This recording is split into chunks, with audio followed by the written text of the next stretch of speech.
wrestling fans, welcome to Port St. Lucie and CCW's 20th anniversary event. Dan Evans here with CCW founder Bruno Sassi. Bruno, what a night we have in store. Dan, thanks for having me here. This is phenomenal. We're talking 20 years of professional wrestling right here in the state of Florida. It's CCW, it's anniversary 20. Unbelievable. We had 3 title matches tonight. Amber Nova taking on Ruthie for the Women's Championship. The Qrown had the tag team titles on the line against the South American Alliance. And in our main event, Brian Cage taking on QT Marshall for the CCW heavyweight title. We're going to kick things off with Gangrel, the Vampire Warrior, taking on Eddie Taurus with Dr. Ariel Christopher.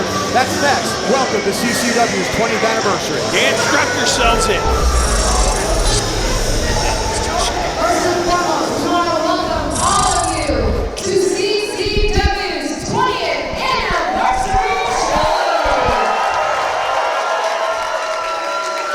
Hi, wrestling fans. Welcome to the CCW 20th anniversary. Lisa Almeida, looking beautiful as always. She's going to kick things off.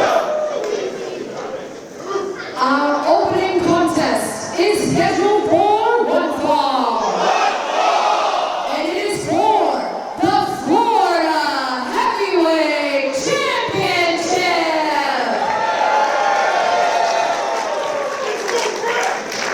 Introducing first, the challenger. Being accompanied by Dr. Ariel Christopher, weighing at 245 pounds, from Newark, New Jersey, via Corey, Eddie Taurus. Bruno, the Authority, Eddie Taurus, alongside Dr. Ariel Christopher, one of the biggest pests in all of professional wrestling.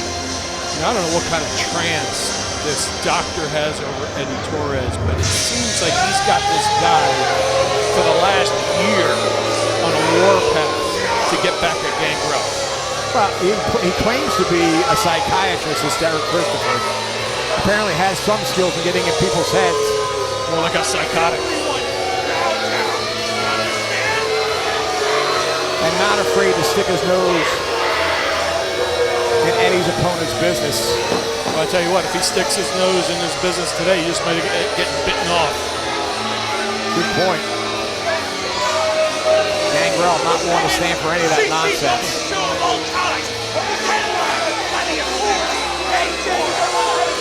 Taurus, of course, Bruno, a 20-year veteran here in the state of Florida, all across the independent scene, has lots of regional titles under his belt, and he has his eyes set on QT Marshall in the CCW Heavyweight Championship. If he can get past the Gangrel, that would certainly catapult him up in the rankings, wouldn't it? I've noticed one thing about Eddie. Eddie seems to be targeting every former champion. It seems like he's just Xing them right off his list. Everybody that's ever held the belt, he's going after. There's a plan there. The doctor and Eddie have a plan here at CCW. Well, I think you're onto something there. But I'll tell you what, he's going to have his working boots on if he expects to get a victory here tonight.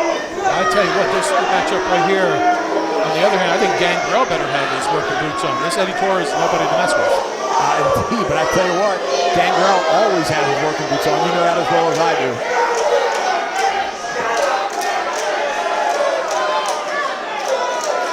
We're not going to see a ring of fire here, are we? I certainly hope not. I hope not. From Santa Cruz, California, weighing at 265 pounds, he is your Florida Heavyweight Champion. Oh, see, I neglected to mention that.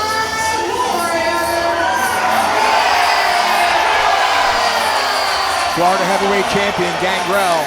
Coastal Championship Wrestling, of course, with the reboot of Championship Wrestling from Florida, led up by Kevin Sullivan, the Taskmaster, and of course Gangrel, the Florida Heavyweight Champion. Whether or not the title is on the line tonight, I'm not quite sure. I'm not sure if Lisa Almeida announced this as a title match, or this is just a special challenge.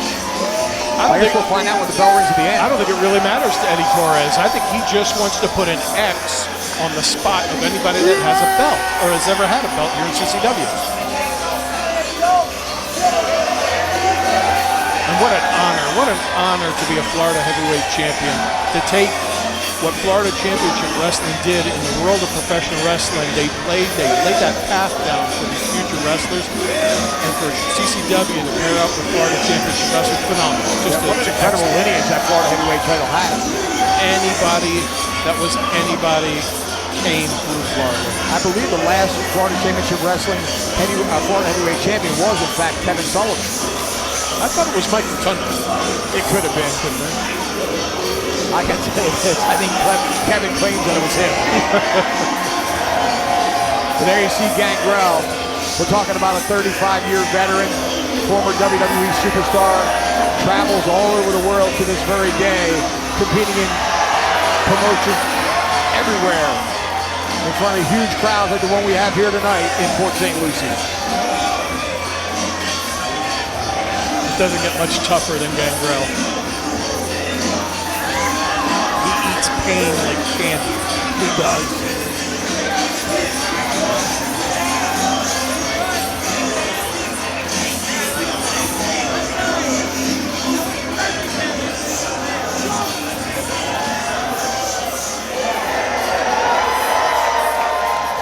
Well, this should be an outstanding contest. Wait for Eddie Taurus now to get back into that ring so we can get this one underway. What a way to kick off Anniversary 20 with a title match here. I'm telling you, there's nothing better. And what a lineup we have tonight. It's unreal. Anybody that's anybody in CCW is going to be part of that battle royal. We have former WWE star Matt Riddle taking on Jackal Stevens. QT Marshall defending the heavyweight title against Brian Cage. Unreal. What a night we have in store. You said Jackal Stevens. That's the guy I'm really looking forward to seeing. There is a future with this guy, Jackal Stevens. Without a doubt, former CCW heavyweight champion, former Southeastern champion, former tag team champion, triple crown winner here in Coastal Championship Wrestling. Well, you know, I was too. I may have been the first triple crown champion. I think you're right.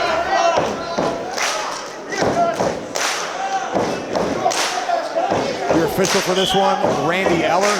Another CCW original.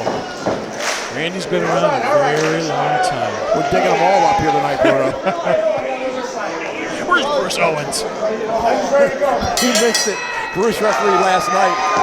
That guy is 70 years old, has spent 6 decades in professional wrestling.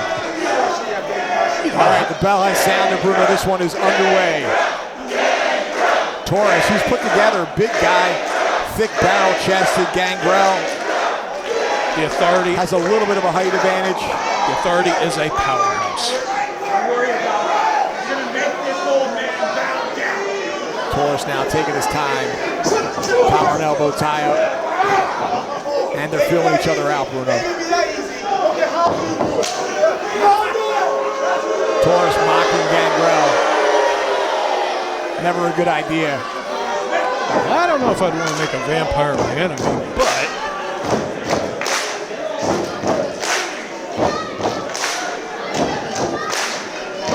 Eddie needs to get ahead of the game, stay on him early.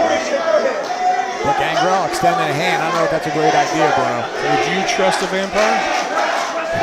I wouldn't trust Eddie Taurus. That's the truth. Taurus turning his back on him. That's a big mistake. Yeah, just agitate a vampire. That's not a smart move.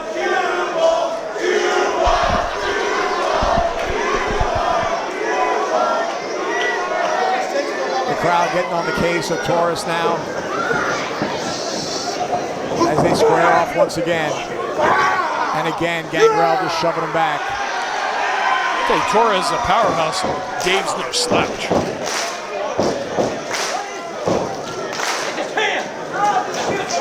Oh, Taurus snuck that knee into the midsection, driving Gangrel back into the corner, going to work with rights and lefts here. I think Taurus can knock somebody out with one of those left hands. I have no doubt about it. Nice reversal by Gangrel. Taurus hitting that buckle hard. And the vampire all over Taurus. Knife edge chop to the chest. Taurus trying to create some separation with Gangrel. Not giving him an inch. And we're right back where we started in that neutral corner. Taurus still trying to get away from the Vampire Warrior, but Gangrel all over him. Well, Dan, this is a rematch from about a year ago, and I'm sure Eddie's still hot about it. Gangrel, of course, got the Duke on that one.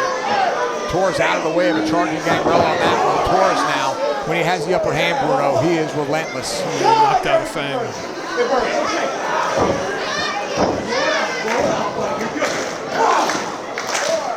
Dr. Ariel Christopher shouting instructions from the outside.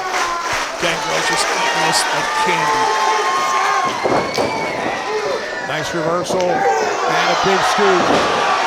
250 pounds of Eddie Taurus slammed to the mat. Signature corkscrew elbow by Gangrel, beautifully done. Bruno, it looks like plan A is not working for Eddie Taurus. No, it looks like he's going for the impaler right there. He was going for it, but Dr. Ariel Christopher grabbed the leg of Gangrel. Look out from behind. Taurus nails Gangrel. And Ariel Christopher, I guess, did his job, did he not? Well, Gangrel's got to have eyes in the back of his head. Because with the doctor on the outside, you got to know where he is at all times. So there he is. Referee's got his back turned. Taurus, of course, distracting the referee. Dr. Ariel Christopher taking advantage. The game plan is working. Ooh, leg drop on the throat. Almost decapitated on that one. Taurus back in the ring. Does not want to count out here. He wants a 3 count or a submission to catapult him up in the rankings. He wants QT Marshall and that CCW heavyweight title. Well, a count out or a disqualification doesn't do anything for him. It doesn't. Hook of the leg, 1, 2. Smart move by Taurus. See how he hooked the leg and applied all his weight down on the shoulders and tried to get the 3 count? No nonchalant covers from Eddie Taurus. Means business tonight. Taurus now with that rear chin lock, and you see how he's leaning all that weight into him. He's putting every pound that he has on Gangrel's neck. He's wearing him down at this point. But listen to this crowd. They're getting behind Gangrel. And Gangrel, he's going to get willed back to his feet. I already see him beginning to start getting fired up by this crowd here in Port St. Lucie. There go the fangs. There's the fangs. Did he bite him? He bit him right on the wrist. Ooh, nice forearm right to the side of the head. Gangrel now, nice reversal by Taurus. Oh, beautiful leg lariat. Look at that from the big man. I haven't seen a big man move like that since Bam Bam Bigelow. I tell you what, good reference. Hook of the leg again. All the weight. Pull back. Gangrel, great ring awareness. Reach that right hand back and grab the bottom rope. The doctor needs to make his way around that ring and stop that from happening. When he reaches for the ropes, the doctor needs to be there and try to break that up. Excellent point. Doctor out of position. I've broken some rolls in my day, I'm just saying. I remember. Taurus now again, all over Gangrel, forearm to the side of the head. And again. Gangrel missing wildly with the right. Well executed belly to back suplex. Opting not to go for a cover. He's wearing him down right now. What he really needs to do is he needs to knock those fangs out. That's what I would do. I'd be working on those. I'd try to knock them out with a couple of those kicks, especially that spin kick. I'll take a weapon out of his arsenal. They may be cheering you suck, but he has the upper hand right now. He does. Torso going to the outside and up to the top rope. Not really familiar territory for Eddie Taurus.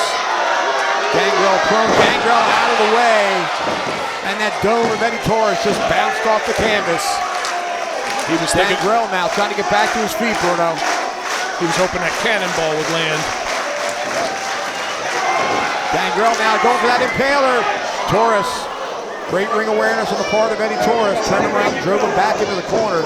Comes running in with that forearm. Taurus now sends him for the ride. Nice reversal though by the Vampire. Follows in with an elbow. Nails that bulldog, and that could do it. Gangrel, hook of the leg. 1, 2. Taurus powers out.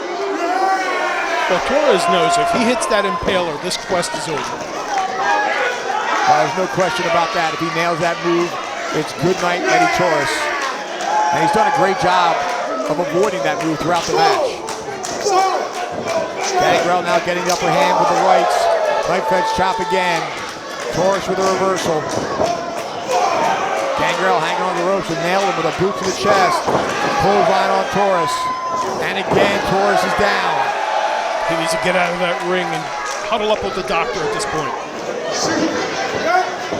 Went for that reversal. Nice side Russian leg sweep with the float over hook of the leg. 2. Ah, I thought he had him, Bruno. Barely. That's another signature move of Gangrel. Doctor, get off that apron. You do not want to get disqualified at this point. Gangrel's going to see him now. Gangrel, I don't put it past Gangrel to go after him either. Now he's about to step into the ring. Boy, that would be the end of him. I told you, psychotic. Gangrel's got his hands on the good doctor. Look out from behind. Gangrel had eyes in the back of his head. Boot to the midsection. Here it is. Impaler, he nailed it. Oh, perfectly executed. 1, 2, and 3. The quest is over. What a way to start Anniversary 20. Unbelievable. Great opening contest. Gangrel retains the Florida Heavyweight Championship. And Eric Christopher has got to take Eddie Taurus and go back to the drawing board.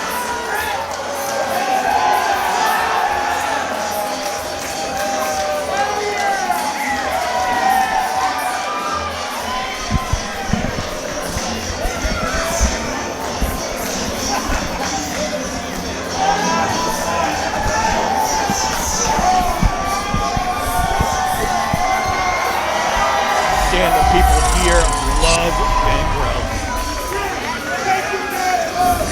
Tremendous victory by Gangrel, defending that Florida Heavyweight Championship in the opening contest here at Anniversary 20. Like I said, Bruno, what a way to kick things off. But coming up next, the CCW Women's Championship is on the line as Ruthie J defends against Amber Nova. We'll be right back. At this time, please welcome the newest member of the CCW roster, Brady Booker. What up, Brady? Hi, wrestling fans, we're back. Brady Booker making his way to the ring. Brady, of course, one of the standouts at the Nightmare Factory. The wrestling school in Atlanta, Georgia, run by QT Marshall and Billy Gunn, and of course Cody Rhodes. Well, this kid's put together. Former NXT superstar, has a bright future here in Coastal Championship Wrestling and a bright future in the world of professional wrestling as a whole. He's got size, he's got agility, he's got a good look. Kid can have a huge future.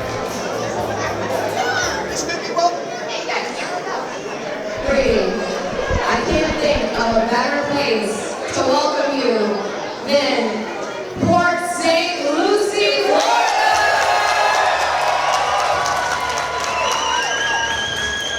So, like I said, newest member of the CCW roster. Brady, you've been everywhere.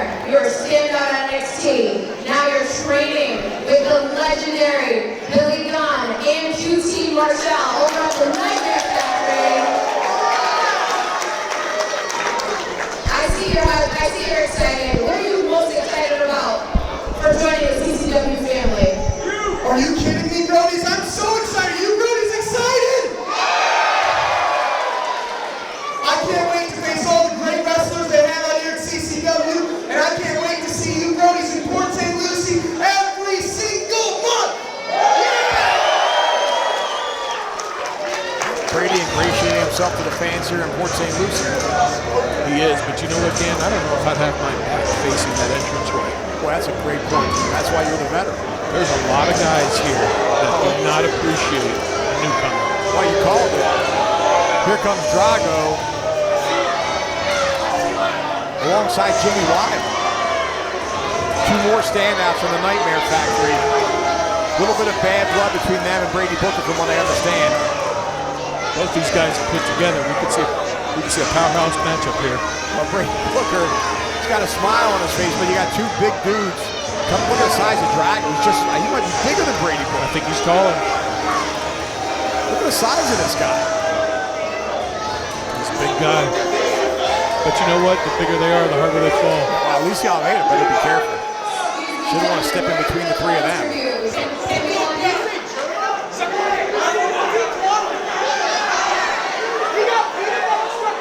Lisa trying to maintain order. I think Fonzie needs to maintain staying away.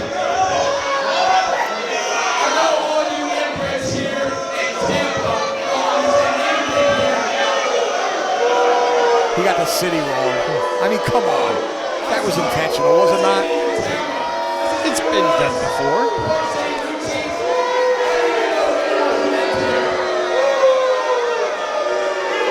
Well, Port St. Lucie, a proud people here. You take kindly to that. No, these people are hometown people here. St. Lucie's been a phenomenal place for professional wrestling. He better not catch himself outside alone with any of his fans. Good point.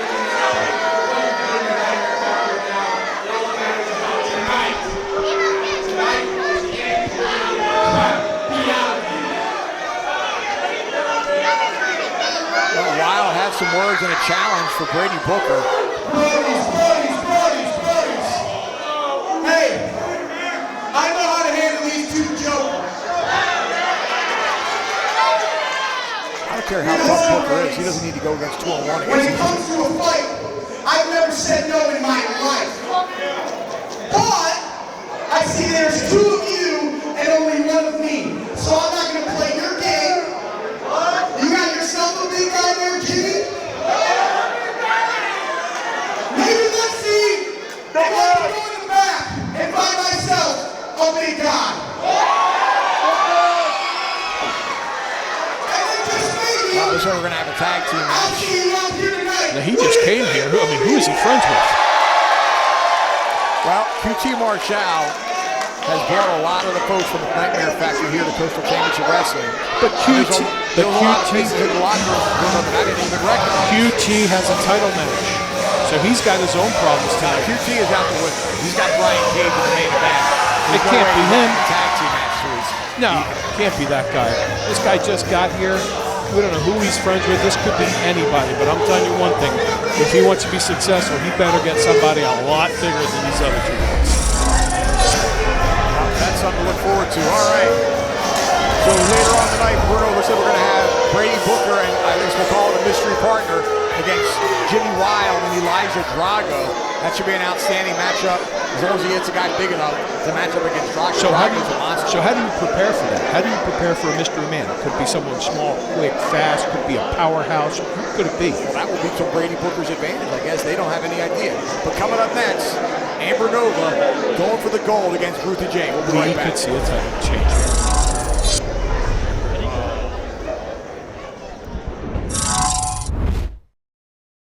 Boca Stone Design, from fabrication to installation of natural stone and quartz. Sick of seeing the same old kitchen? Revamp with us. Call us today or check us out online at bocastonedesign.com. Attention wrestling fans, the place to be each and every Tuesday is on the Coastal Championship Wrestling YouTube channel, where a new episode of CCW Alive Wrestling drops at 7 p.m. Witness the hard-hitting, high-flying action that is synonymous with the longest-running independent wrestling promotion in the southeastern United States. Subscribe today and don't you dare miss it.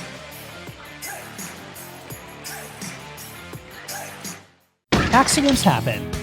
If you've been injured in an accident, get the compensation you deserve. At GotInjured.com, we're here to help you take your life back. Give us a call or visit us online at GotInjured.com now to learn more.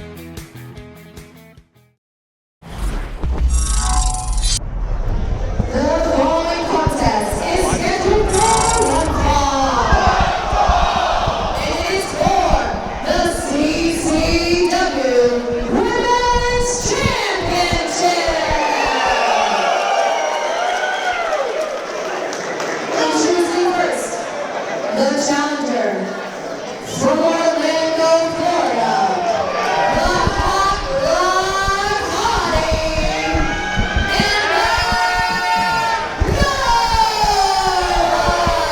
All right, Bruno, we're back here at Anniversary 20. It's Women's Championship time. And here comes Amber Nova, the Hot Rod Hottie. Dan, this is a rematch. I don't know if you remember Becky Kissimmee, where she defeated Ruthie J, before Ruthie J became the champion. We could see a title change here tonight. No, you're 100% right about that. Conquer Kissimmee, Ruthie J, and Amber Nova did battle prior to Ruthie J capturing that title, and of course Amber Nova victorious in that. So what do you think that does to the mindset of our champion? She better be careful because she knows she has marks already, so she better be prepared. Miami, Florida. She is an NWA superstar and a 5-star athlete. She is your CCW Women's Champion,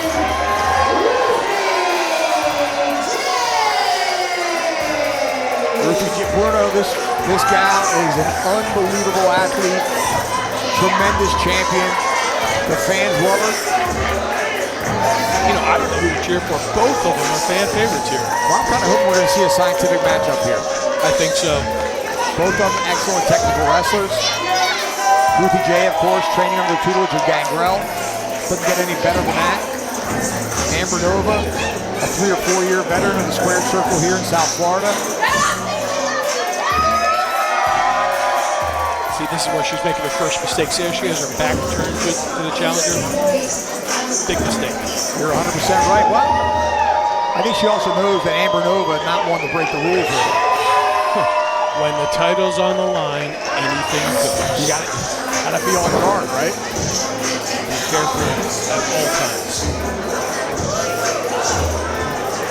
Getting up the mountain is very difficult. Staying on the mountain is really difficult. You are absolutely right about that. This should be an excellent matchup. As I said before, I am hoping, Bruno, we see a scientific encounter. I'm in the mood for some good technical wrestling. I think we're going to see it right here. And there's the bell. This one is officially underway. Nova with a little bit of a size advantage. They are pretty even across the board, though, Bruno. Well, size, quickness, they match up perfectly. All right, Ruthie J controlling things with a side headlock now. Amber Nova looking for an escape. Powering out to a top wrist lock, nicely done. And slides right into a headlock of her own.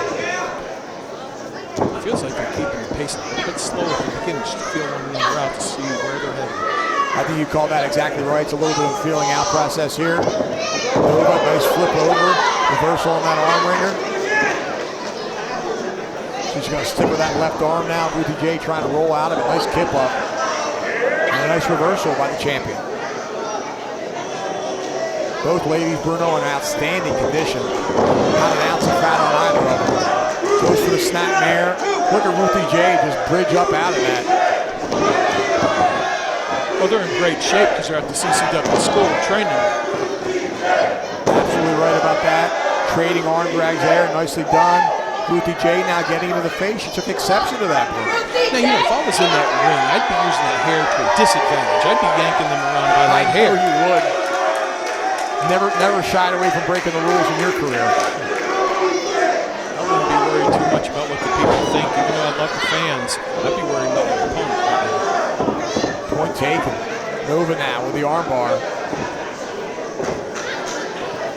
Ruthie J now looking for an escape.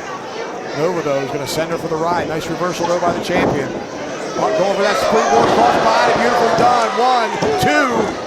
That was close. Very close. Very early in the match, though, Bruno. A lot of energy left for Ruthie J. And she's maintaining that armbar, controlling that left arm of the champion. She wears that elbow down. I think that's going to be a game plan here. I want to know who's going to start breaking elbows first. Well, I think Ruthie J got her hand in it. She had a handful of Amber Nova's hair. She dragged her back to the corner. Nice monkey flip by the challenger. Executed well. Ruthie's getting out of the ring. Gather your thoughts. You're the champ. Ruthie J now is just going to take her time here. I'd be out there. You need to go out there and just get her. Wear her down. Don't give her a minute to rest. Amber Nova is not taking her place, though. Standing in the center of the ring, giving her plenty of room to get back in. Ruthie J, you see the frustration building. She put her boot to the steps there on the outside. There, she snapped the neck. And you asked who's going to be the first one to break the rules? We just saw someone turn a corner. Oh, beautiful. Nice face buster, beautifully done. Rolls her over, hook of the leg, 2. Power out by Nova.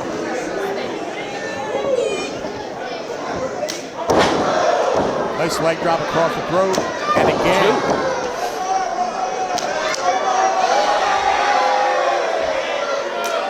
And a third This is one. it. Hooks the leg, 1, 2, only a 2 count for her. Resilience here from Amber, picking out 3 leg drops. She wants that title. She's gonna have to dig down deep. Ruthie now driving that elbow into the side of the head. Referee admonishing her.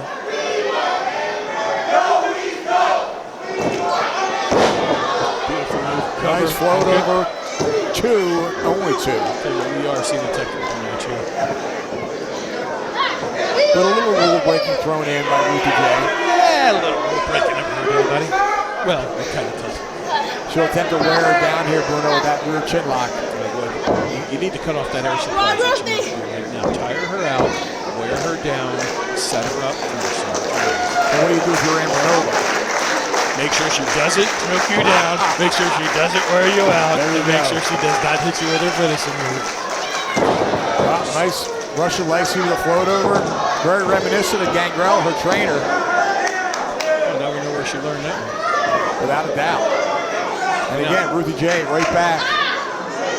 A modified version of that chin lock. Actually has both arms crossed across the chest of Amber Nova. Again, trying to cut off that wind supply. Well, Amber kicked out on 1.5. She's not worn down yet. She needs to wear her down a little more. Driving that knee into the back. Trying to rip that. Could do a lot of damage. Amber Nova, nice snapmares are off. Blocks that right hand, fires one back. Nova now. Went for that boot. Ruthie J caught, missed him. Oh, they kicked each other. Roundhouse kick. Both ladies had the same idea. Both right feet connected with the opponent, and both ladies are down, Bruno. Amber was getting a little aggressive there. She may be turning that corner as well. Well, sometimes you got to fight fire with fire. Is that correct? Oh, she's got fire all over her face. Why wouldn't she? You're very observant. All right, both ladies now trying to get back to their feet. Ruthie J up first. Nova out of the way of that clothesline. And delivers a clothesline of her own. I don't think she got all that. She did not connect fully with that one. She's connected very low on the chest. You want to go right around the collarbone on that. But a beautiful flying head scissors. She got all of that one, Bruno. Get on her here. If you want that title, get on her. Nova now. Beautiful Northern Light suplex. 1, 2. Not enough. Not enough.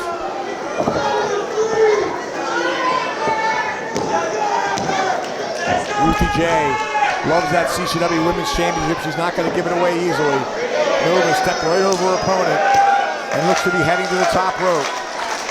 She needs to not worry about getting the fans into it. She needs to stay on this champion. Now Ruthie J now getting back to her feet. Ooh, knocked Nova right off. That's what happens when you start worrying about what the people say instead of getting on the champ. You get pushed off the top rope. You ever been pushed off the top rope, Dan? I have indeed. Not pleasant. Hurts.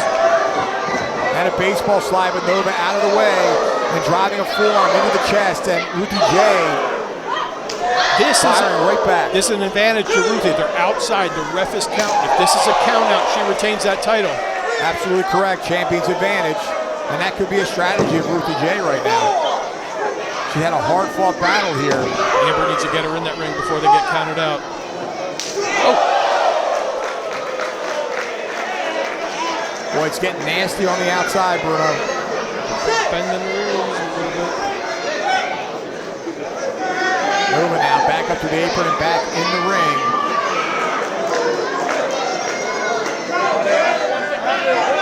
Why would you let her rest on the outside? Get on her. Well, she's got something in mind here. Oh! Tope Suicida connects. She may have hit her head on the back of those railings. She could very well have. The crowd showing their appreciation for the athleticism of Amber Nova, but this is a mistake in my book, Bruno. She's not staying on the champion, not getting her back into the ring where she could pin her shoulders to the mat. Instead, she's giving her breathing room, and that's a mistake. Well, that's a smart move right there. Get her back in there, get on her. Looks like she's going back to her original thought of going up that top rope. Ruthie J this time has her back to Amber Nova. Cross body connect. Here it is. 1, Title change. 2. So close, but not enough. That was as close as it gets.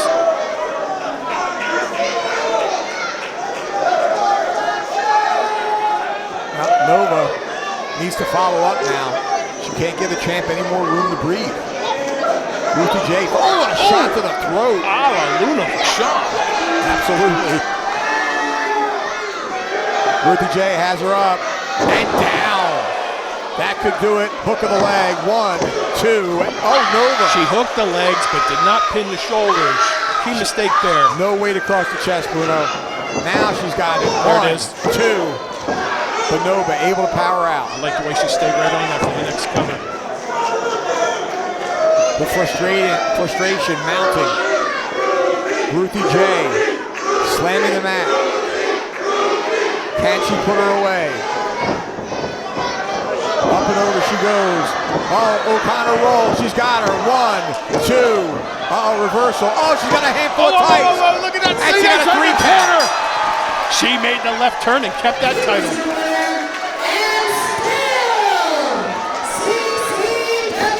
Amber Nova complaining to the referee. She indeed had a handful of tights, Bruno. We saw that from our vantage point, clear as day. You can't. But the referee was looking at the shoulders, as he should. Well, he was looking But at Amber other things. Nova robbed Ruthie J, showing her true colors here. She did what she had to do to keep that title. Nothing wrong with that. She's being a little standoffish with the fans, mocking them. Amber Nova upset. She's complaining, but she's got nothing she can do. Referees didn't see it. All right, wrestling fans, Ruthie J retains the title. Coming up next, it's no disqualification. The tag team titles are on the line. The Qrown, the onus of Maximus Khan, taking on the South American Alliance with the manager champions, Bill Alfonso. It's going to be a barn burner. That's next. Dan, 2 title matches, no change yet.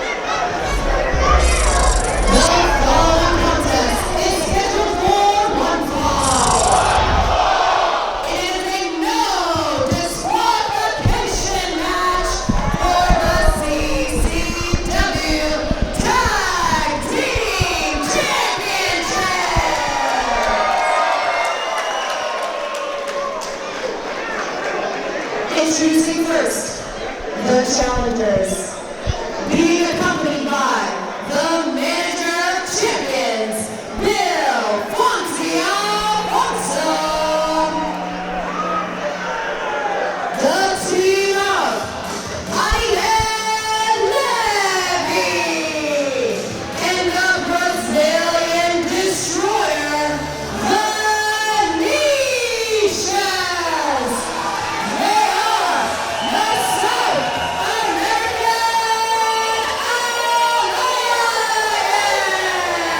All right, wrestling fans, we are back at Anniversary 20.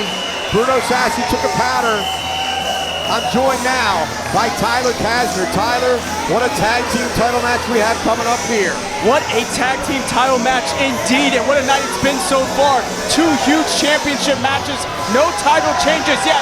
And look at South American Alliance coming straight through the crowd, coming with their people, Dan. Oh, look at that. Not coming through the curtain. Instead, they are a team of the people. They are joining the people. And look, there's Fonzie. You can barely see him. He's in the back there. Dan, this match has so much riding on it. Not only the tag team championships, but this is the battle of who is the president in CCW. South American Alliance been running roughshod on CCW for so long that they had to implode on each other for them to fall down. But now the Qrown, they are the president and they want to show they're the dominant force. Who's going to run things in CCW? Dan, as you can tell, I'm very excited. You better calm down a little bit. You're going to get me excited. Not no spring chicken. I want to have a heart attack here. No, we're going to get that blood pumping It is CCW Anniversary 20 years in the making. I got Bruno Sassy to my left, Dan Evans to my right, the founders of CCW. I am honored and privileged to be here, Dan. Well, the honor is mine, Tyler. I'm glad you're here with me. And let's talk about the fact this is a no disqualification match. This was scheduled to be a normal Australian rules tag team matchup. But last week, excuse me, it was last week, Bash of the Brew, number 39, these three, and I speak of Ariel, Levy, Vinicious, and Alan Martinez, squared off with the Qrown and the Southeastern champion Meadow, and that one got completely out of control, and that is what added this no disqualification stipulation. We needed it.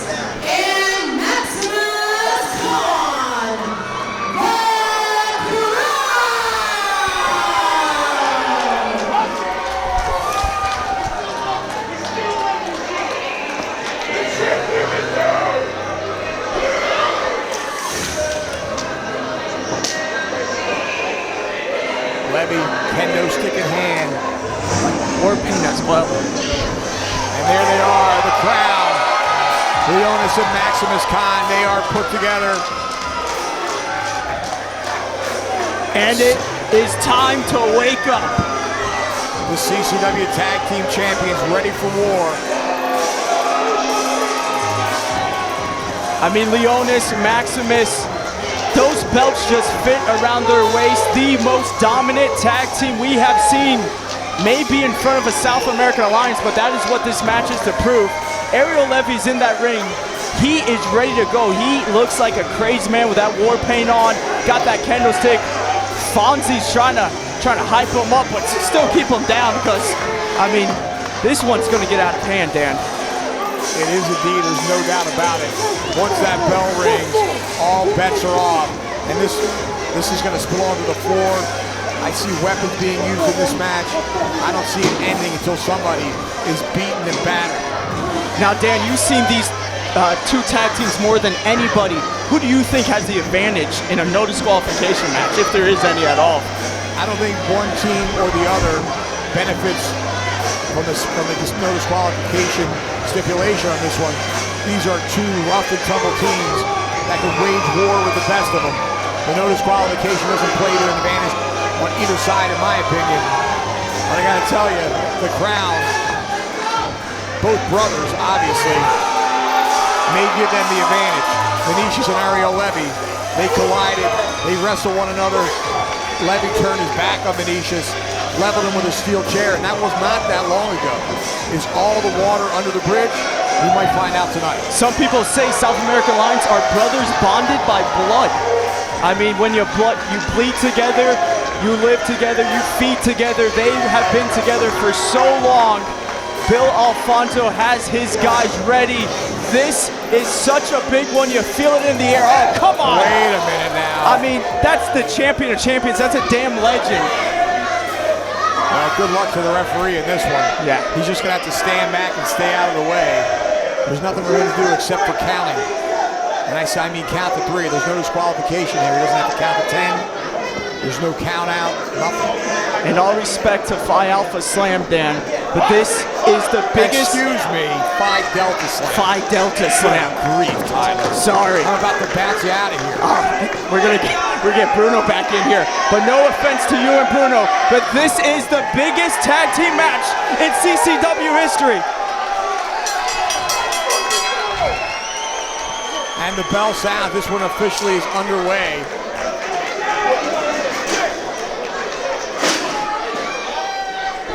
Well, the bell sounded, Tyler, but I spoke too soon. I was about to say they're taking their time getting into it. And Fonzie pulling stuff out from underneath the ring. We got garbage cans, we got steel chairs. We got kendo sticks flying in the air right now. Maximus and Leonis all over the Brazilian Destroyer, Dan, but look at the strength. Well, it's a 2-on-1 situation inside the ring. Fonzie checking on Levy on the outside. Oh my goodness! Look out! A double choke slam. Goes for the cover. 1, this could be 2. already. Vinicious, incredibly powerful. Able to kick out. And the Qrown is already set the tempo. They have come out the back swinging. And look at this, coming up the top, double axe handle. Well, the Qrown wasted no time. Oh, and a kendo stick to the rib cage. Vinicious, though, firing back, so tough, and one to the back. I mean, Vinicious loves pain, but you gotta say, this is a great strategy. Go after Vinicious first. He's the heavyweight, that's exactly what they're doing.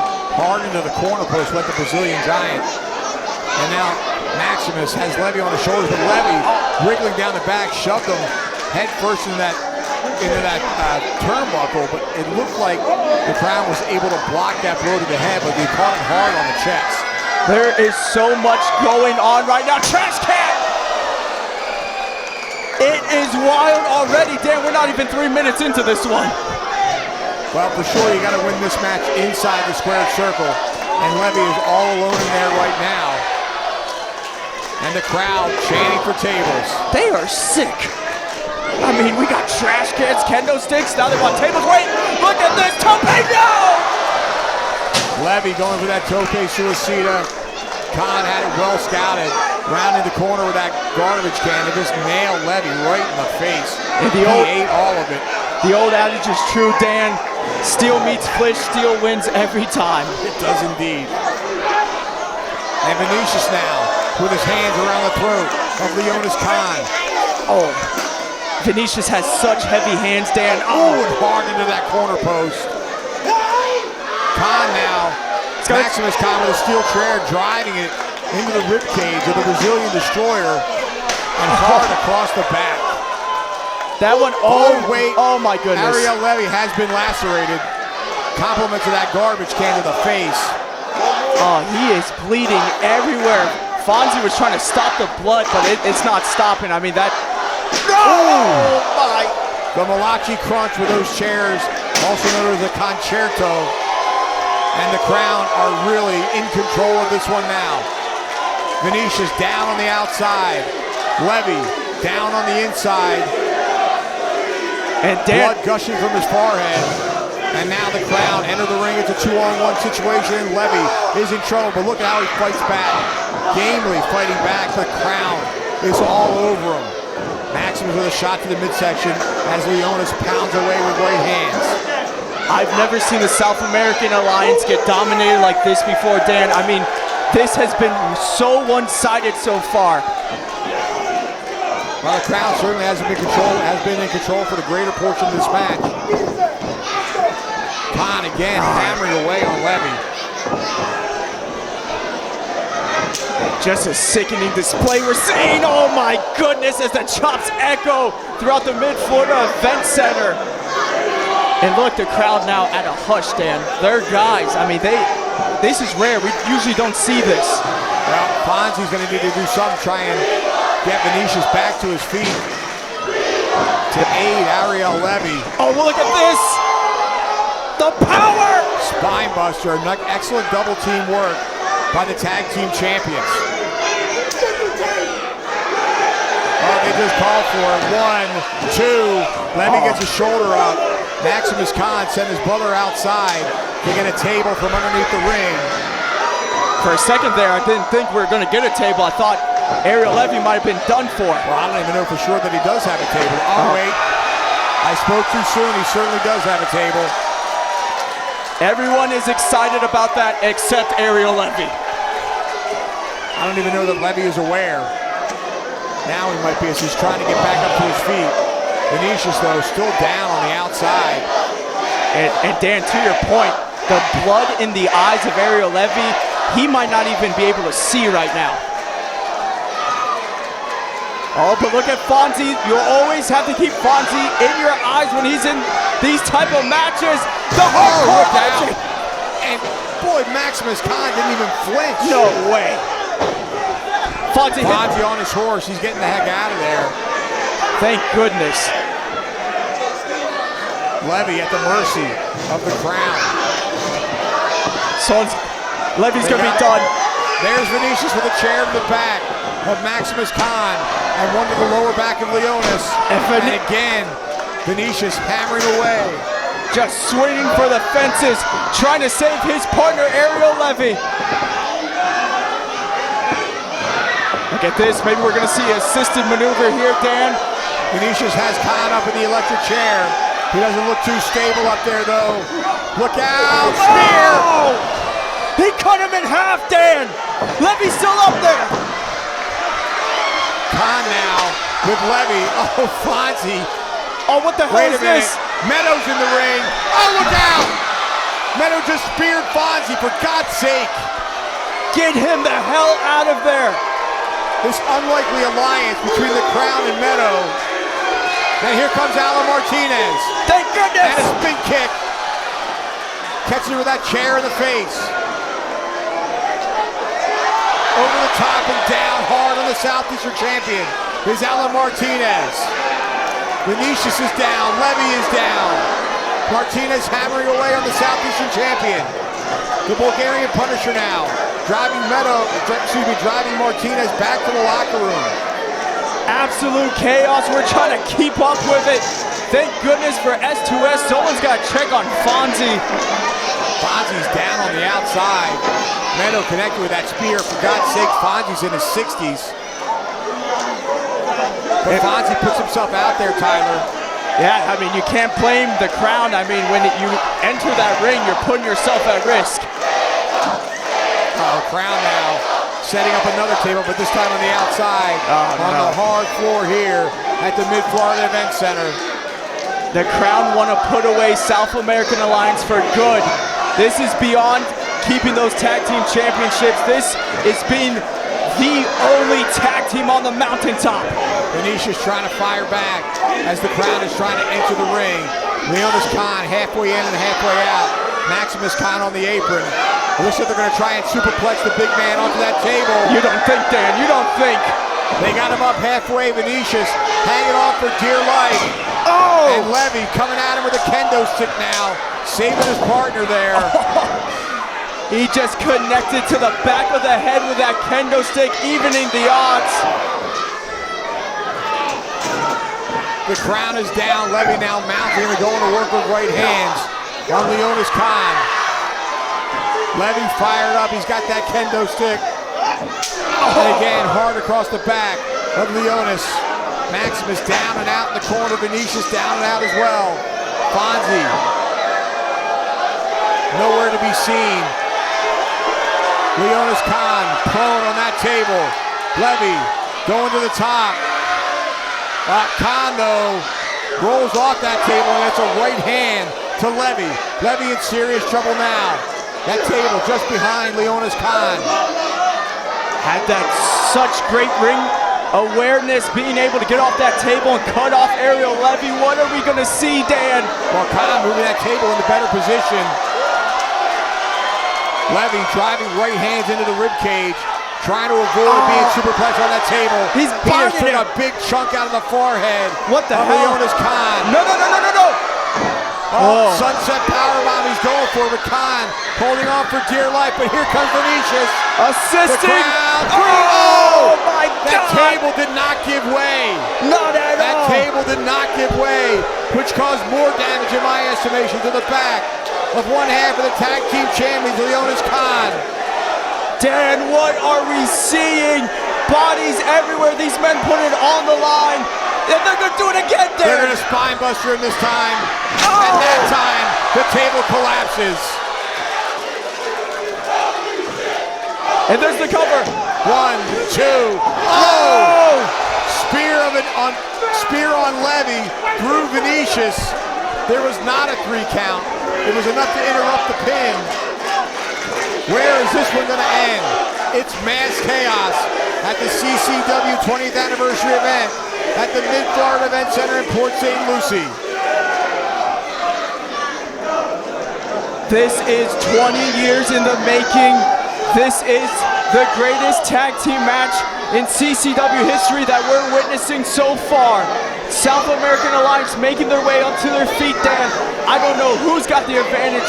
I mean, still one of the members of the Qrown trying to make their way up. Oh no! Good goodness! The Brazilian Destroyer just got destroyed! He went right through that table off the apron of the ring with all 255 pounds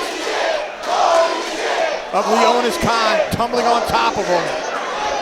You would have to think That's got to take Vinicious out of the equation entirely. Absolutely. Referee attempting to get that table out of the ring.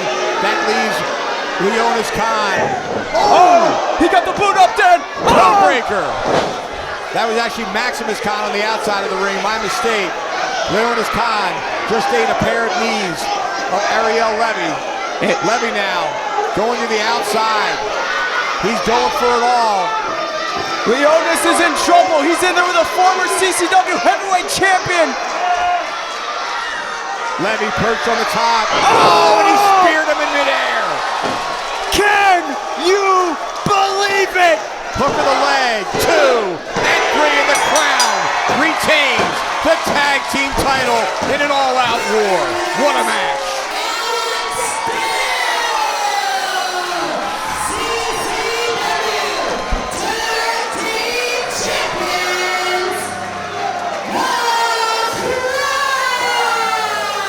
And now you are looking at the tag team that runs roughshod on CCW.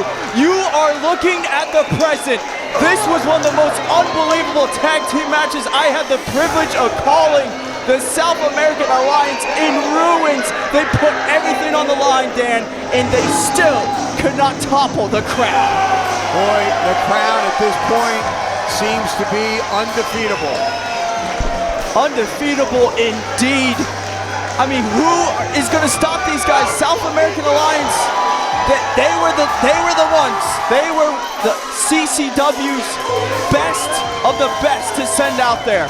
Well, I certainly think that they were the biggest threat to date to the tag team titles held by Leonis and Maximus Khan. But unsuccessful in their title attempt here at Port St. Lucie at the Mid-Florida Event Center as we get the ring cleaned up. What an incredible matchup, Tyler. What an incredible night we've had so far.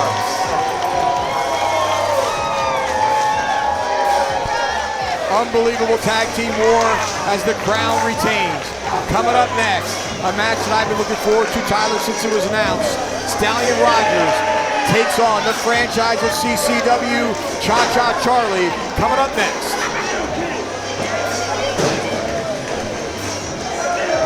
You want to redo it?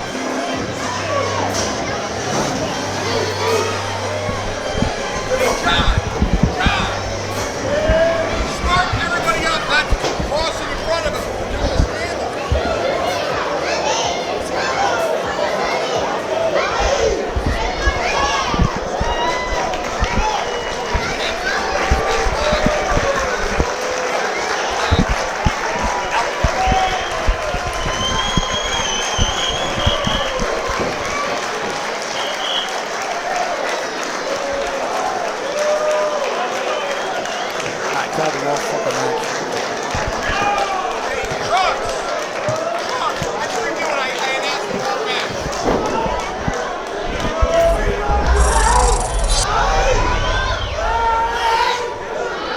What a tremendous tag team.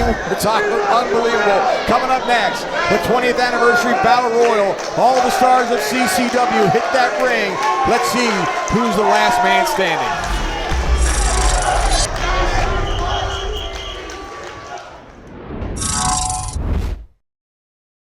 Calling all future stars of professional wrestling. The CCW Training Facility is open in South Florida. If it has always been your dream to enter the squared circle, then the CCW Training Facility is the first step in making that dream come true.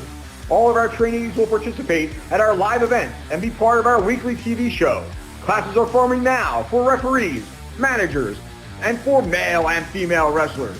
Call 954-397-6421 or visit our website at ccwrestlingfl.com and find out how you can make an impact on the pro wrestling scene.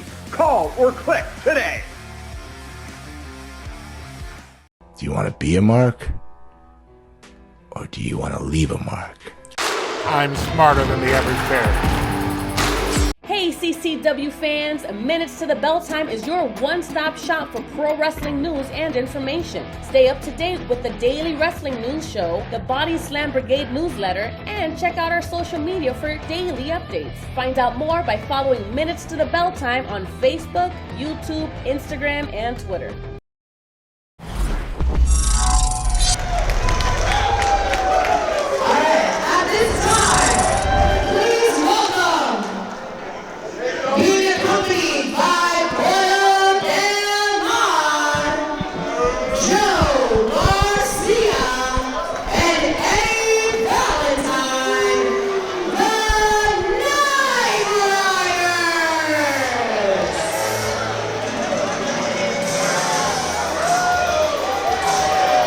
Tyler, here they come up. Your favorite, Dan. The sexiest man alive, Eddie Valentine. Oh, and Pollo Del Mar as well. They are two. What a trio. You gotta include Garcia in on this. He's out of his mind, that kid. The fans love calling him Creepy Joe, and I can see it sometimes, but don't. He's creepy. Yeah, but don't let all that distract you, Dan.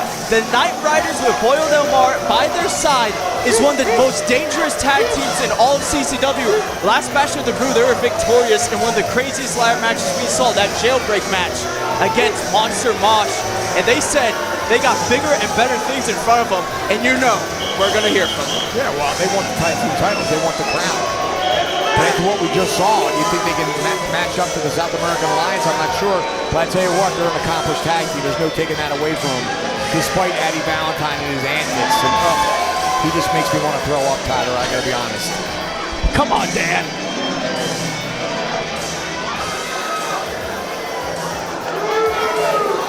Lisa, why don't you give him the microphone?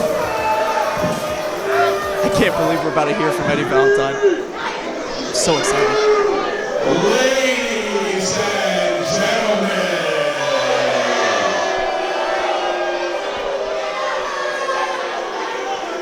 do not be afraid to feast your eyes. I'm afraid.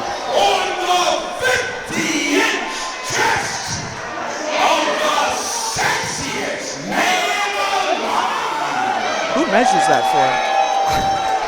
Joe Garcia, I'm sure. Yours truly, Eddie Valentine. Eddie Valentine is a big guy, there's no doubt about it. He's an incredibly experienced wrestler, a force to be reckoned with in the squared circle without a doubt. But the sexiest man alive?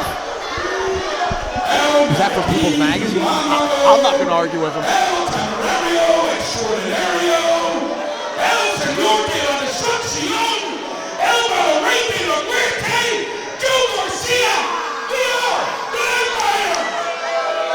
And a great mentor, because ever since Valentine got Joe Garcia under his wing, Garcia has been flying. He really has.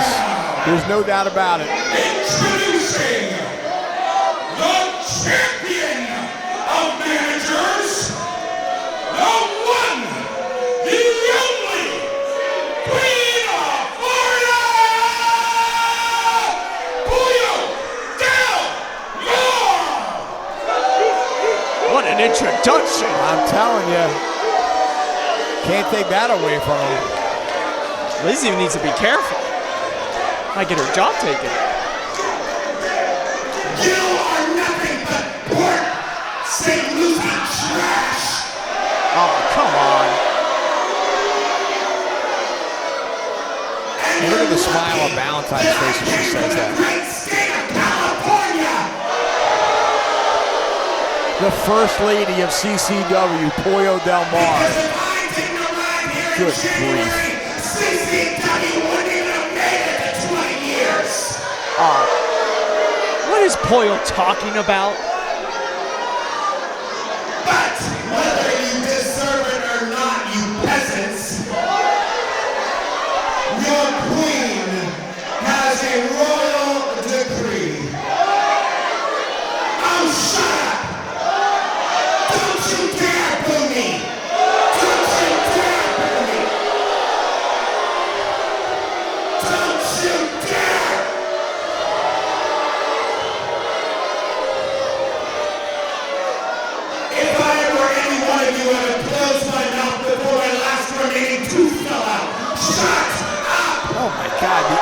that she is flying out. By royal decree of the Queen of Florida, it is time for the CCW 20th anniversary Battle Royale. And if I wasn't here as your queen, it would only be a battle, but we are Royale. And now, since our absolutely hideous ring announcer is, look at her, she is hideous. What? She is worthless. She's saying Lisa Almeida is hideous. Pointing to get her eyes checked. Very attractive young lady, without a doubt. Let's point it up. Somebody get the microphone out of her hand. I'm begging you. Hey, Valentine! Oh, there you go, Dan. And Joe Garcia.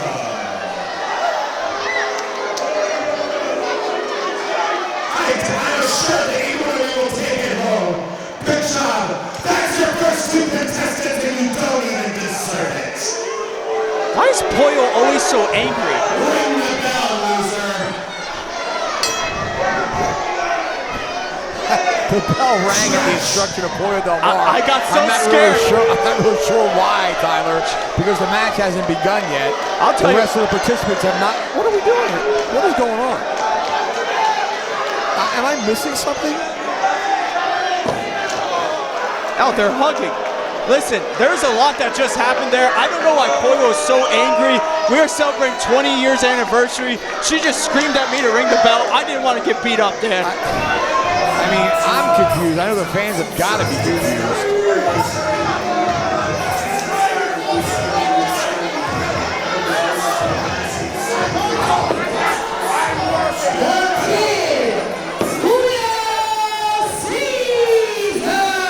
Here come the rest of the participants. The kid, Julio Cesar. Who is this chump anyway? Who even is he? Oh, they're going right after him. And I mean, Caesar came in there like a house of fire.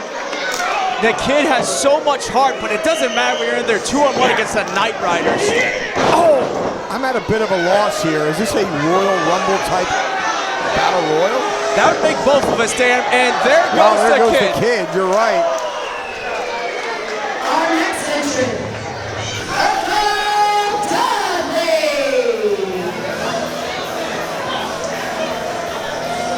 And we got a Dudley coming out here to face off of the Night Riders.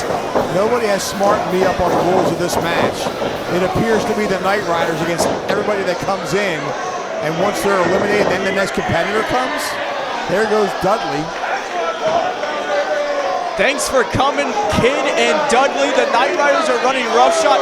Yeah, it seems like there's something going on here. How did the Night Riders just start this Battle Royal off?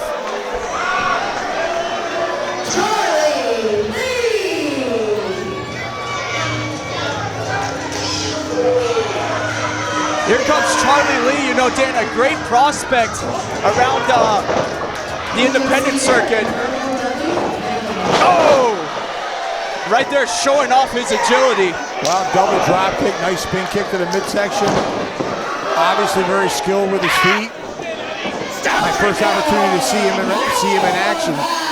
Same here, and it's like you pulled him straight from Mortal Kombat, and he just got fatalized right to the outside. Follow me. And here comes Horvath, Alex Horvath. This guy, he's put together. It was my first opportunity to see him. I've heard great things about him. Boy, is he put together, man. Look at him. Yeah, look at that. Not an ounce of fat on him. That strength being put to test with that double clothesline.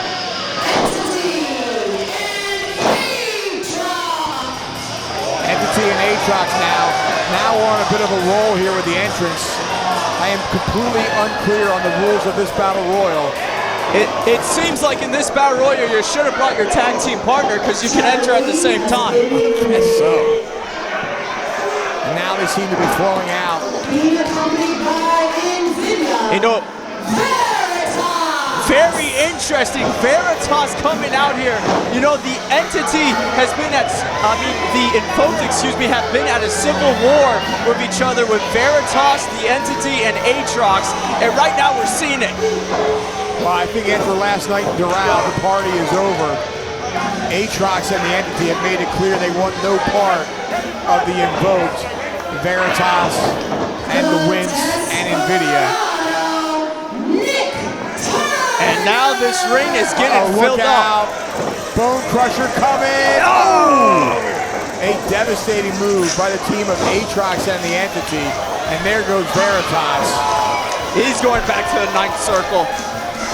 Garcia going to work on Horvath. Here comes the Wrangler, the Desperado, Nick Turner. And you know what, Dan? That's my pick to win this whole thing. He is the Desperado, the lone cowboy. He doesn't even need a partner. I got Desperado right now winning this 20th anniversary Battle Royal. The one thing about the Desperado, you got to watch out for the martial arts skills. Tremendous martial artist. And I mean, a black belt in jiu-jitsu. He's taking it straight to Aatrox. Oh, and then getting crushed into Eddie Valentine. And here comes the entity all over Valentine in the corner. Horvath all over Garcia. Now Aatrox on Garcia. Here comes Domino. Man, I mean, Domino, he has been on fire as of late. One of our up-and-coming stars. He's been in a blood feud with ERA and Ricky Martinez. Oh, he just hit that STO. Domino could be a lot of people's favorite to win this thing as well. I thought you picked the Turner. Well, I might be leaning more towards Domino. I mean, I got a privilege to call his match last night in Doral. He turned me over. I got Domino on this one for sure, Dan. Well, Domino going to work on Aatrox in the corner. Johnny Nova, former tag team champion here in CCW, tremendous athlete. Spine buster on Domino, nicely done. You know, when I get the opportunity to talk to Johnny Nova as of late, he said he is looking for that big win to put him right back on the map, and this could be that, Dan. Well, a nice power bomb on Turner. But you're going to have to peel him off the mat and get him over the top rope. Not sure how smart a move that is in a Battle Royal. Right now, looking at Joe Garcia in danger. Oh, but he got out of it. And I can't see in the corner there. Someone looks like they're getting hoisted up. There's so many bodies. Eddie Valentine might be getting thrown out of here. Pollo trying to help. Pollo had a handful of tights trying to keep Valentine in the ring. And Dan, it's our first Raw Dog of the night. Elliot Qrown, Raw Dog's on top. Look at that neck breaker. Nicely done by Qrown. But again, I'm not sure. Oh, double stop right to the back of Nova by Qrown. I'm not sure how wise it is to get your opponent down in the center of the ring when you got to get him up over the top rope to score a victory. You're absolutely correct, Dan. You know, they just want to go in here and try to deal as much damage as possible. And I don't know how smart of a strategy is for Qrown to put himself on the top rope and stroke his mustache. And right there, they are igniting that rivalry. They went to war last night after round, and Domino and Elliot Qrown right back at it. And look at this, Pacifico's in the ring. Vinny Pacifico hitting the squared circle. And an overhand chop to Elliot Qrown. Knife edge chop that time, put Qrown to his back. I believe our first time seeing Vinny here in the last territory. I believe so. Certainly my first opportunity to see him in action. And Dan will also be in action tomorrow night at Breakout 35 down at the CCW Arena in Pompano Beach to finish off our triple header.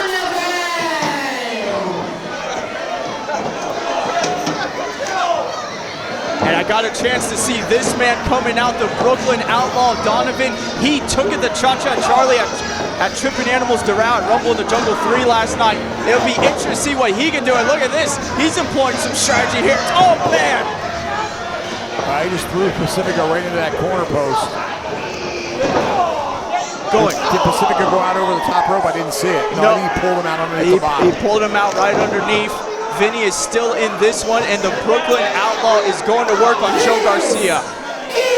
And look at Pollo. She's helping all her guys out.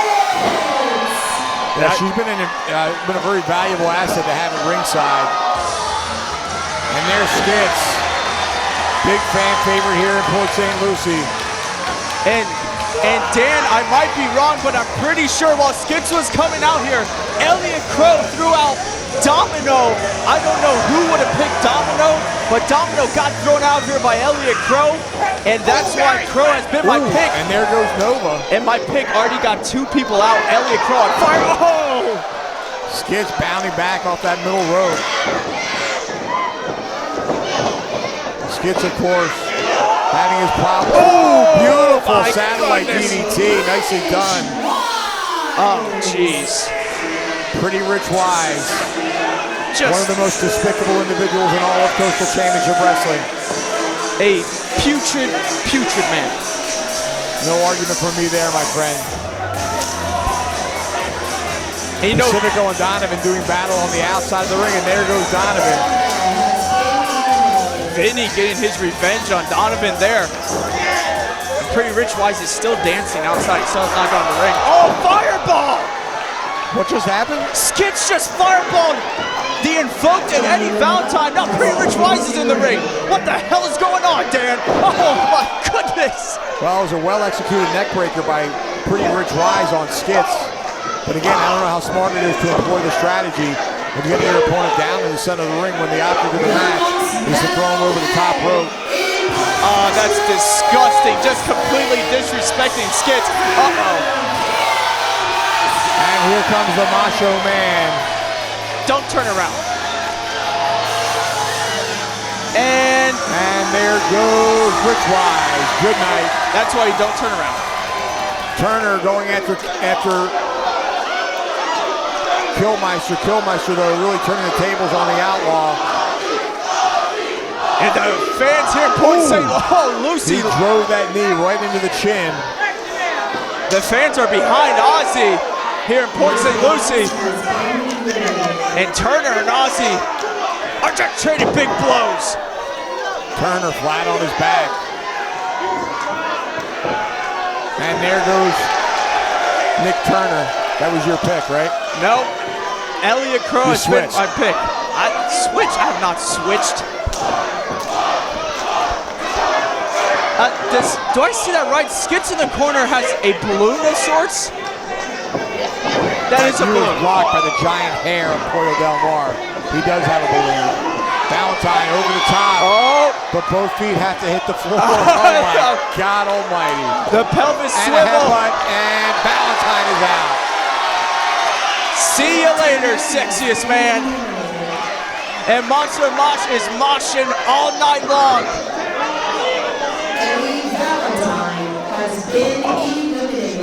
Garcia up and over, Dan. What does Skits have in mind here? He just clobbered him the balloon. It was enough to get him off the apron. Hey, it is. And Skits, very proud of himself, but he comes face to face with the entity. I think the fun and games are over. The power on this man. Oh, and Skits right over the top rope. Serious injury could have occurred there. Amy Veronica checking on Skits to make sure he's okay. That's a long drop. He was about 10 feet in the air and then over the top rope. And his partner is in danger right now. Killmeister landing on his feet on the apron. He's in no man's land, Dan. Aatrox blocks that right hand. And he clotheslined him, and Killmeister is gone. Did you see Ozzy's head bounce off that apron? I did indeed. Not a pretty sight. Man, Monster Mosh. Look at Horvath matching up size-wise to Aatrox. These two look like a tag team, don't they? Yeah, but the real tag team partner just put an end to that. Entity, a giant monster in that ring, just ragdolling everybody right now. And Vinny Pacifico and Elliot Qrown, my pick to win this whole thing. But look at that, there goes the entity. Well, their plan backfired. Horvath able to pull the ropes down. The entity going over the top. Aatrox there. Oh, and both of them are over the top. There it is. And we have Vinny Pacifico and Elliot Qrown left in the ring. All the teams are gone. I can't believe it. You'd think You think you go in there with a partner, but apparently not. Vinny Pacifico and Elliot Qrown, but the fight's not done out here. Oh my goodness. The Entity and Aatrox going after Alex Horvath. They're battling back and forth now. We're down to Elliot Qrown and Vinny Pacifico. Now, are these our last two competitors? It seems that way as of right now. Yeah, that's the key word, as of right now, key phrase. I absolutely have no idea. The rules of this Battle Royal are completely lost on me. But one thing that is not lost on us. Assassin, JC Wilford. Wow, JC Wilford now part of it. JC is out here. Port St. Lucie loves JC Wilford, but he is getting too hot. Pacifico and Qrown all over him. And I can't blame him. I mean, he just comes out there and steals the thunder. I mean, these two guys have to be pissed off about that. Well, Wilford, a very popular figure here in Port St. Lucie. Former MMA fighter, former rapper. I guess you could still consider him a rapper. Absolutely, he's still releasing bangers. Chanting for JC, but he's down now. JC's a big guy, about 6'7". Towering over both Pacifico and Elliot Qrown. And you see Wilford trying to get back up to his feet now. And Qrown and Pacifico have just been leveling on each other. Double clothesline by Wilford. Wilford now with Pacifico. And an elbow to the top of the head, a la the American Dream, Dusty Rhodes. Wilford now. Oh, and a stunner. Pacifico is out. He is dazed. And look at Qrown picking his shot and taking him out. And that's taking advantage, sending Pacifico out of the ring. But Elliot Qrown maybe not realizing Wilford's still in the match. Oh, and a clothesline to Qrown. So it looks like we're down to Wilford and Qrown here. Wilford now picking up Elliot Qrown, the most hated. And a choke slam, down he goes, nicely done by the big man. But again, we've seen it time and again in this match, Tyler. Why slam him in the center of the ring when the goal is to throw him over the top rope? Now he's got to peel all that dead weight off the canvas, get him up in the air and over the top to gain victory. And I usually would agree with you, Dan, but I think JC Wilford is having the time of his life out there and he wants to put on a show. And an elbow right to the chest. A blind one at that, and there goes Elliot Qrown. JC Wilford gives your victory. Gets victory in the 20th anniversary Battle Royal. Here is your winner, CCW Anniversary Battle Royal Champion, JC Wilford. Wilford with the Anniversary Championship. And just like I told you, Dan, JC was going to win it from the beginning. When the Night Riders are out here, I told you, JC's coming out. I remember you mentioning that. This is it, guys. I just want to say, last match, thank you to everybody. It's been a long ride.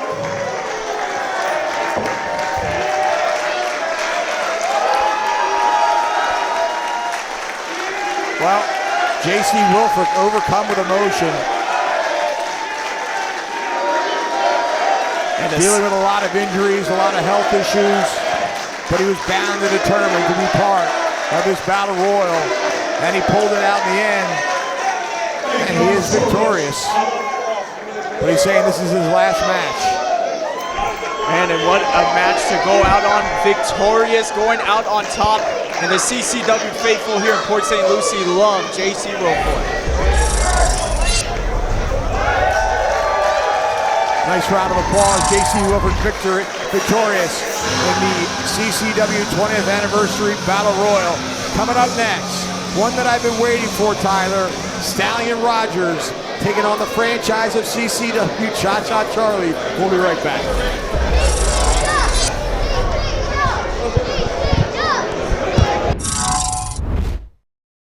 Hey CCW fans, Minutes to the Bell Time is your one-stop shop for pro wrestling news and information. Stay up to date with the daily wrestling news show, the Body Slam Brigade newsletter, and check out our social media for daily updates. Find out more by following Minutes to the Bell Time on Facebook, YouTube, Instagram, and Twitter. Boca Stone Design, from fabrication to installation of natural stone and quartz. Sick of seeing the same old kitchen? Revamp with us. Call us today or check us out online at bocastonedesign.com. Attention wrestling fans, the place to be each and every Tuesday is on the Coastal Championship Wrestling YouTube channel, where a new episode of CCW Alive Wrestling drops at 7 p.m. Witness the hard-hitting, high-flying action that is synonymous with the longest-running independent wrestling promotion in the southeastern United States. Subscribe today and don't you dare miss it.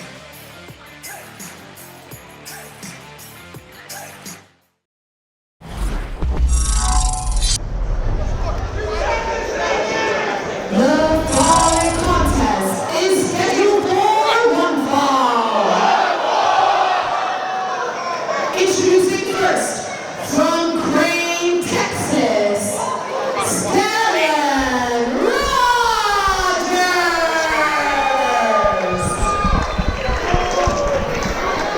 Wrestling fans, we're back. This next matchup, Tyler, boy, I can't wait. Stallion Rogers.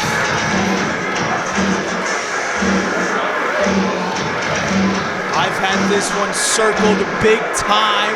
I can't wait either, Dan.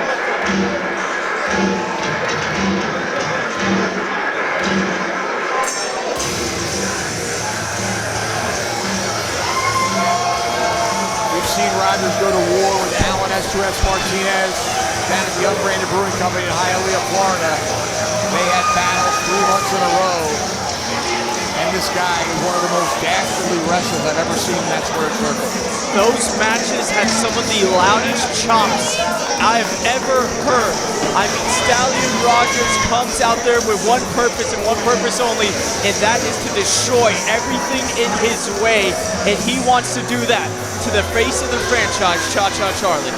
He does indeed, but you look as he enters the ring and as he comes out, he looks like he's bored out of his mind. Looks like he has absolutely no interest in the match. When that bell rings and he's ready to start dishing out punishment, he's way into it. I think he's just a cold-blooded killer, Dan. I mean, just that blank stare on him, he's just focused, determined.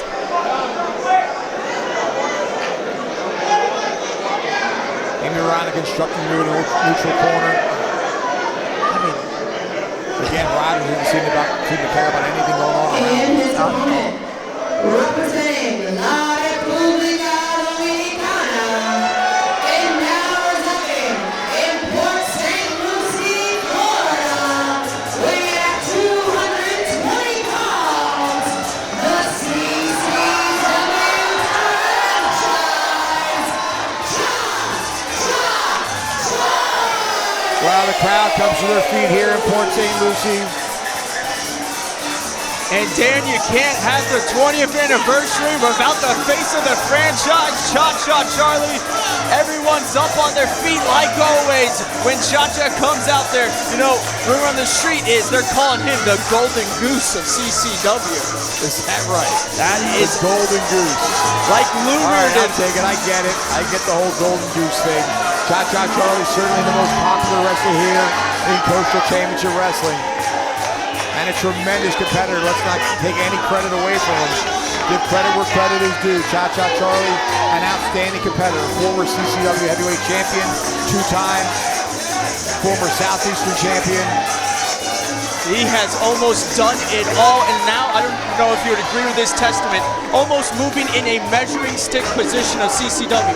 Chacha Charlie, the past couple months, has been taking on all and any challengers coming to CCW, and now he gets to step in there with Stallion Rogers and put everything he knows to the test. Well, he waged war with former WWE superstar AJ Francis, a former professional football player. Standing about 6 feet 8 inches tall, 350 pounds. Chacha Charlie got the L in 2 matches, but he won that steel cage match last week at the Unbranded Brewing Company in a decisive manner. This should be an outstanding contest, Tyler. I've been looking forward to it as we discussed. And Amy Veronica, the official for this one, this should be great. This one's going to be a war, Dan.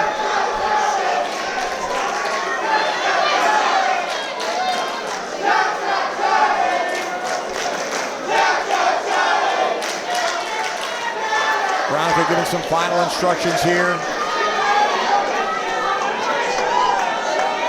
Cha-Cha Charlie placing that hat on that corner post. That's the spot.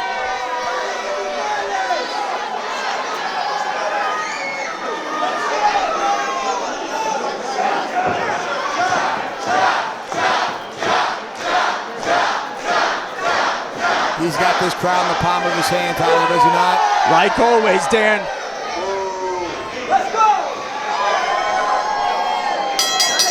All right, referee calls for the bell. This one is underway. And again, you see Stallion Rogers hasn't budged out of that corner. He just looks like he doesn't want to be here. But the thing is, Dan, you don't see that a lot when competitors are in the ring with Chacha Charlie. When Chacha starts dancing, they get frustrated, they start showing emotion. But like I said, cold-blooded intentions by Stallion Rogers. He's just staring daggers through Chacha. He knows what it means to get a win in this one. Absolutely, he's always been calm, cool, and collected. As they sit square off face-to-face there, you see Rogers a little bit of a height advantage. But Chacha has about 700 people in his corner. The crowd loves him here in Port St. Lucie. Well, that's a mistake. Oh my goodness! He just turned his back on one of the most vicious competitors in all of Coastal Championship Wrestling. And that is a shock to me that Cha-Cha Charlie made that rookie mistake. Overhand chop. Rogers uses that to great effect. And again. When this match is done, Chacha's chest is going to look like hamburger meat, Dan. And also, just a hammer throw there. When is the last time you've seen a match just start with a German suplex right off the bat? I mean, I can't believe Chacha gave his back to Roger Stallion and we start off with a German suplex. This one could be over quick for Chacha. May very well be, but I got to tell you, I know Cha-Cha Charlie's got a lot of fight left in him. It's very early in the match. And this guy, he could take punishment and still come back. We've seen it time and again. Face wash with that size 12. Cha-Cha Charlie in serious trouble here as he slumped into the corner. And Rogers just so vicious. I mean, methodical with everything he does, just picking apart Chacha right now. This is the match that Rogers wants to wrestle. He drove that knee right into the chin. Cha-Cha Charlie has had zero offense here. I gotta be honest, I'm surprised, Dan. Oh, man. That heavy-handed chop. He could easily have fractured the sternum there of Cha-Cha Charlie. Referee better check on him, make sure he's able to breathe properly. Driving that knee, that landed right in the jaw. This Stallion Rogers has been all over Cha-Cha Charlie from the onset. Oh, this is nasty with everything he does, how he's just stomping on Chacha's limbs. Walking all around the body, nailing each joint with that vicious boot.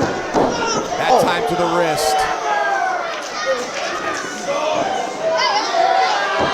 And of course, driving that. Oh, he didn't get all of that. Looks like he was going for a knee drop to the head. He might have gotten a glancing blow on that one, but Cha-Cha Charlie escaped the brunt of that one. And now he's mocking his opponent. Oh! Rogers double stomp hard in the chest. It's been all Stallion Rogers, Tyler. Is that surprising you? It's surprising to me. It's surprising the hell out of me. Hold on, cover here. Cha-Cha got the shoulder up. But yeah, we have not seen Chacha get dominated like this in the beginning of a match. I mean, it's like Roger Stallion just took all the wind out of Chacha's sails, and he is just dominating right now. Oh, but look at that. Spoke too soon. Cha-Cha firing back with right hands, but one from Roger puts him on his back. And I got to wonder if that German suplex, that initial move by Stallion Rogers, did some serious damage to the head of Cha-Cha Charlie that we may not be aware of. He could have a concussion. Amy Veronica needs to get in there and check on Cha-Cha Charlie, check on the health of that competitor. Make sure he's able to continue. Well-executed belly-to-back suplex. Goes for the cover. Referee way out of position, 2, and only a 2 count.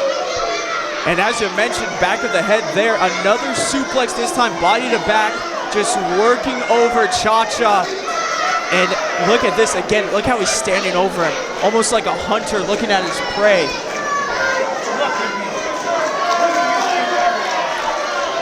Rogers talking to Chacha, insulting him.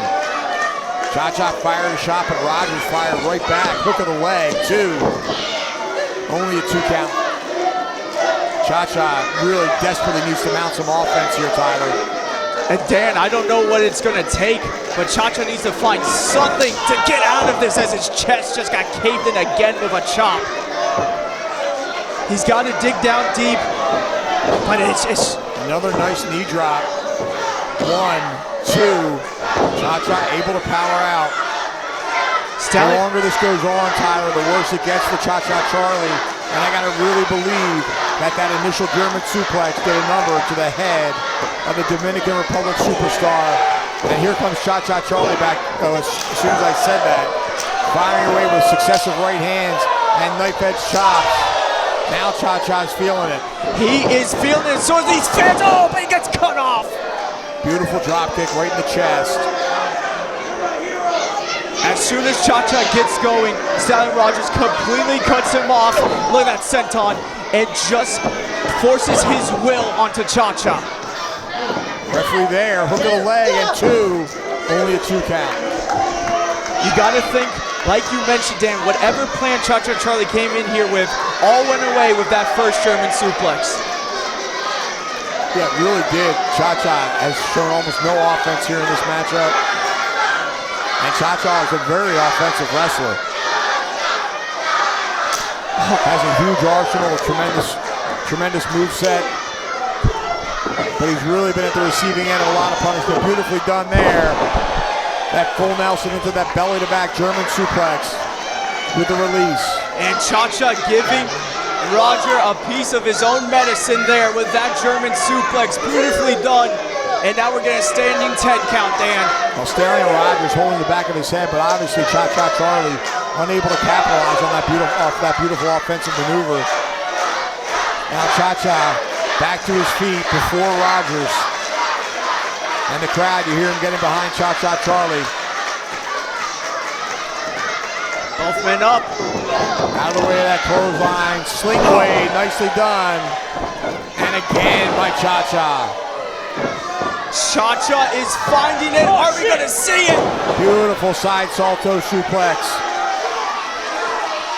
Chacha's got to go for the cover here. He's got Stallion down, but he can't capitalize, Dan. Tyler, do you see Chacha holding his head? Now, oh, he might have injured his shoulder now. Oh! Beautiful running neck breaker. He had that left shoulder pinned to his chest. An indication that he might have injured. Chacha's been getting beat up in this one. We have to watch that shoulder, watch the back of the head. But Chacha's fighting through the pain with that Chacha elbow drop. Well, he nailed it. 1, 2. Oh! Wow, that was close. Man. Roger Stallion maybe not expecting this offensive flurry from Chacha Charlie. Maybe thought he had him dead to rights. Well, Chacha now looking outside to the sea of fans, pointing to the top rope. But Rogers, though, getting back to his feet. Chacha, went for that crossbody, and Rogers just nonchalantly walked out of the way. Just said, I don't think so, I'm going this way. No water in the pool. Chacha hitting the mat hard. That discus forearm connects to the side of the head. Stallion Rogers, 25 feet across the ring. Oh, he takes that boot, drives it right into the face of Chacha Charlie. Sweep of the leg. Oh, he nailed on that knee right in the jaw. He's just so damn smooth, Dan. And vicious now with those face washes. What has he got planned here, Dan? Oh! Beautiful leaping drop kick. Oh, this guy is despicable. Oh, come on! That's disgusting. I mean, we're celebrating 20 years and you're going to do something like that? A vulgar motion by Stallion Rogers, and now a DDT. This could be it, Goes Dan. for the cover. This could be it. 1, 2. And Chacha digs down deep, gets his shoulder up. Chacha has been dropped on his head numerous times, but he shows why he's the face of the franchise. This Stallion Rogers is some piece of work. If ever I want to see somebody defeated, I hate to be biased, but nothing makes me angrier than this guy, Stallion Rogers. I mean, he makes everybody angry. There's going to be... Wait a minute, Tyler. Oh, don't do that. He's got the hat. Oh, come on! It's sick. And then he puts it on his head. Shows you what kind of mindset he's got. I'm in your camp, Dan. Chacha and Charlie needs to get out of here. If Stallion hits it, might be over. Oh, no! Not like this. 1, 2, and 9 kicked out. Good.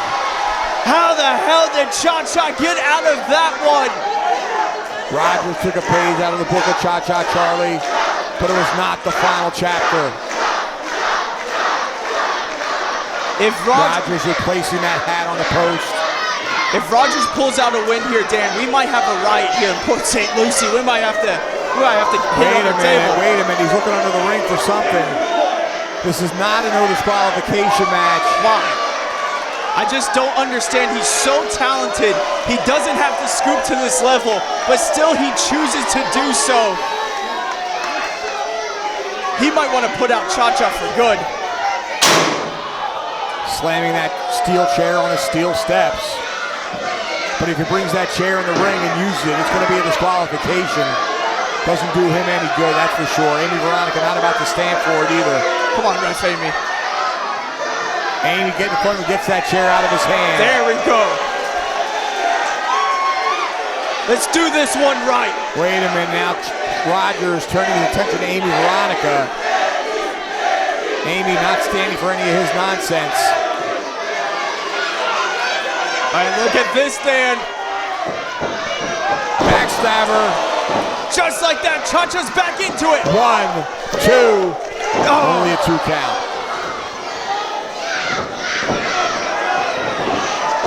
Oh, brainbuster, beautifully done. That could do it. 1, 2. Oh, I can't believe he got that left shoulder up at the last moment. Ref Amy confirming only 2. Rogers showing his toughness, kicking out that brain buster. The crowd coming to life here is Cha-Cha Charlie. The face of the franchise has the hat in hand. He is up top, Dan. He's calling for it. You know what time it is. Well, I thought he was taking too long. No! What the hell? Rogers picked up that steel chair that was still on the apron of the ring and just flung it at the face of Cha-Cha Charlie. What the hell? Clearly a disqualification here, Tyler. Not like this. I don't think Rogers cares one little bit. Oh, come on. His goal in this match was to inflict punishment, and he has done that. No, hey! You have got to be kidding me. A handful of hair of Amy Veronica. That is ridiculous. Slamming it to the mat. Here comes Chacha firing back now. We got a brawl at Port St. Lucie. Oh my God, a low blow, blatant low blow. This Stallion Rogers, boy, I gotta tell you, he is something else. What the hell is he going for? Oh my goodness. A modified package pile driver there. Almost a pump handle. I mean, and Chacha landed right in the back of his neck there. What the? Lane Rosario out to help Amy. Randy Eller. The crowd letting Stallion Rogers know what they think of him. I want you to know something. You call yourself a franchise. But here's the deal, people. I want you to watch your back. Every time you come into a CCW ring, I'm literally your shadow, boy. This is not done by a long shot. I swear to God, next time you see me, I'm gonna lay you down just the same way I did tonight. Look at me, boy! Look at me! Dan, what the hell has gotten into Stallion Rogers?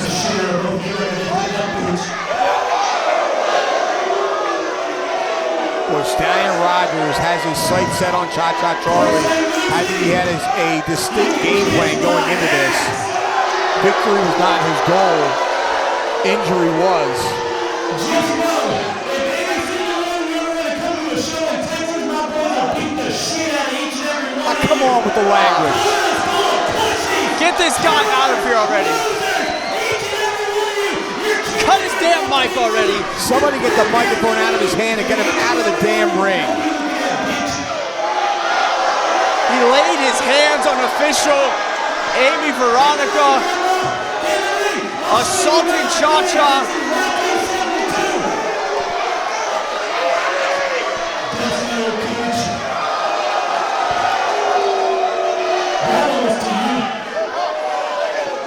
We need to see fines. We need to see suspensions. Well, there's no doubt there's going to be a fine levied against this guy, but I don't think he cares. I think he's very Machiavellian. No! Driving the knee into the side of the head of Chacha Charlie. He'll take the loss here via disqualification. He'll take the fines because his end goal is to really do damage to Chacha Charlie, possibly put him out of action forever.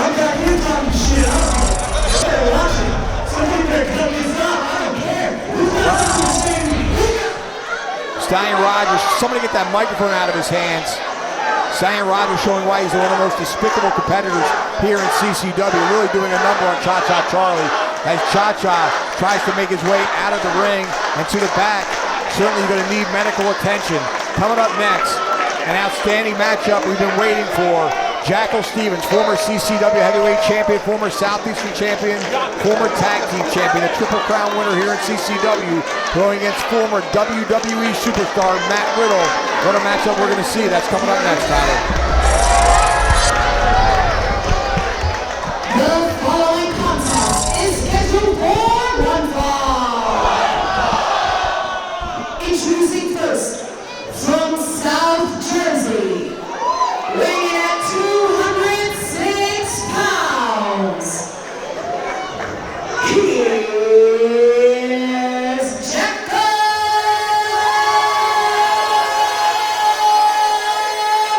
Stevens.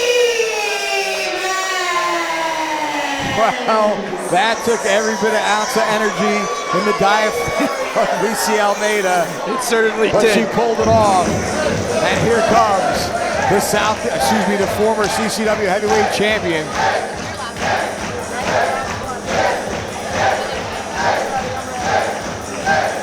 There he is.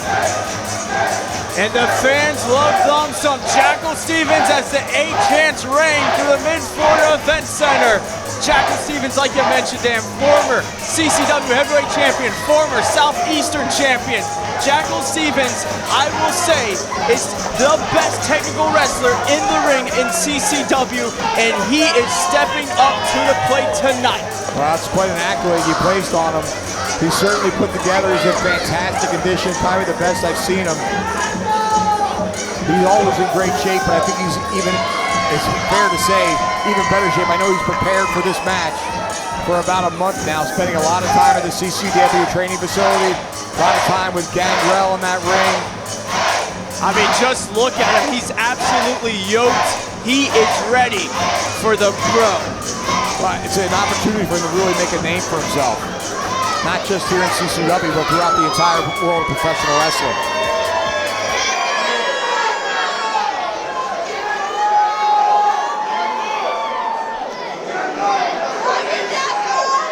Matt Riddle making Jackal wait. And that's fine. Jackal will have fun with these fans all night long. Yeah, Jackal's got this crowd wrapped around his finger.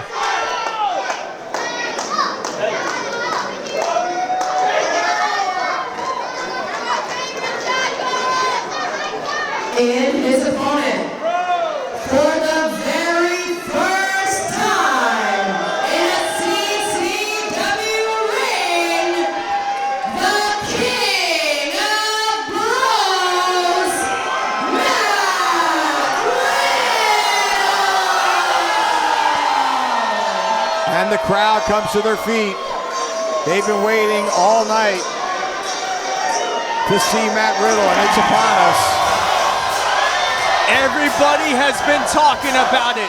The King of Bros enters into the last territory for the first time to take on Jackal Stevens. And Dan, why don't you talk about Matt Riddle, what he has accomplished as of late? Well, as of late, since exiting WWE, he spent a lot of time in Japan and all over the United States working for various independent promotions, but he's never been to CCW. He's never had the competition that he's going to face here tonight with Jackal Stevens.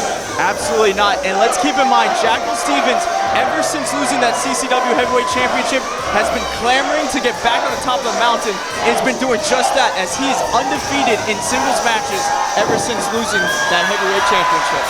A win over Matt Riddle will certainly put him in #1 contendership again. Not that he isn't now. I mean, Jackal Stevens still certainly deserving of another title shot. Absolutely. But, man, if Matt Riddle gets the win here tonight, you got to think that puts him right in front of the line. Boy, he's ripped and shredded, man. He is in fantastic condition. Look at the fans fighting over the hat. They love this guy.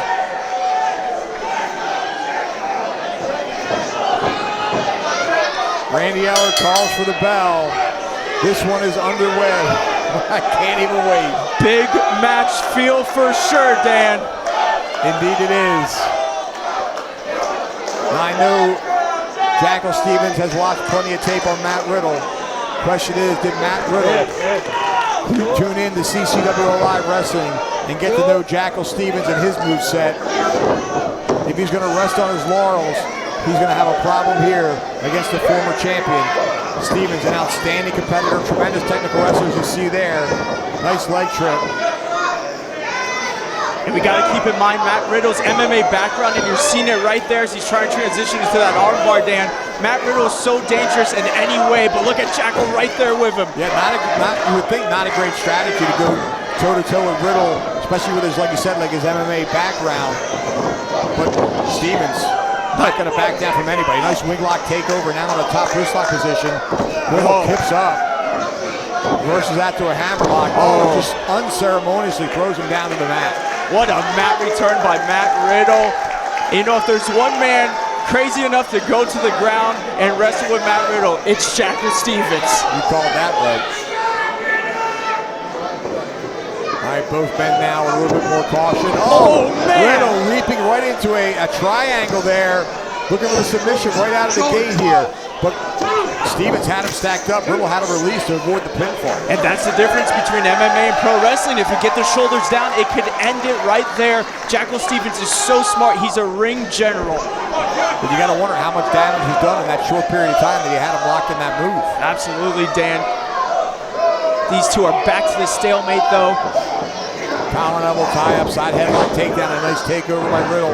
Escape of the head scissors by Stevens. Stevens now in control. Riddle looking for an escape.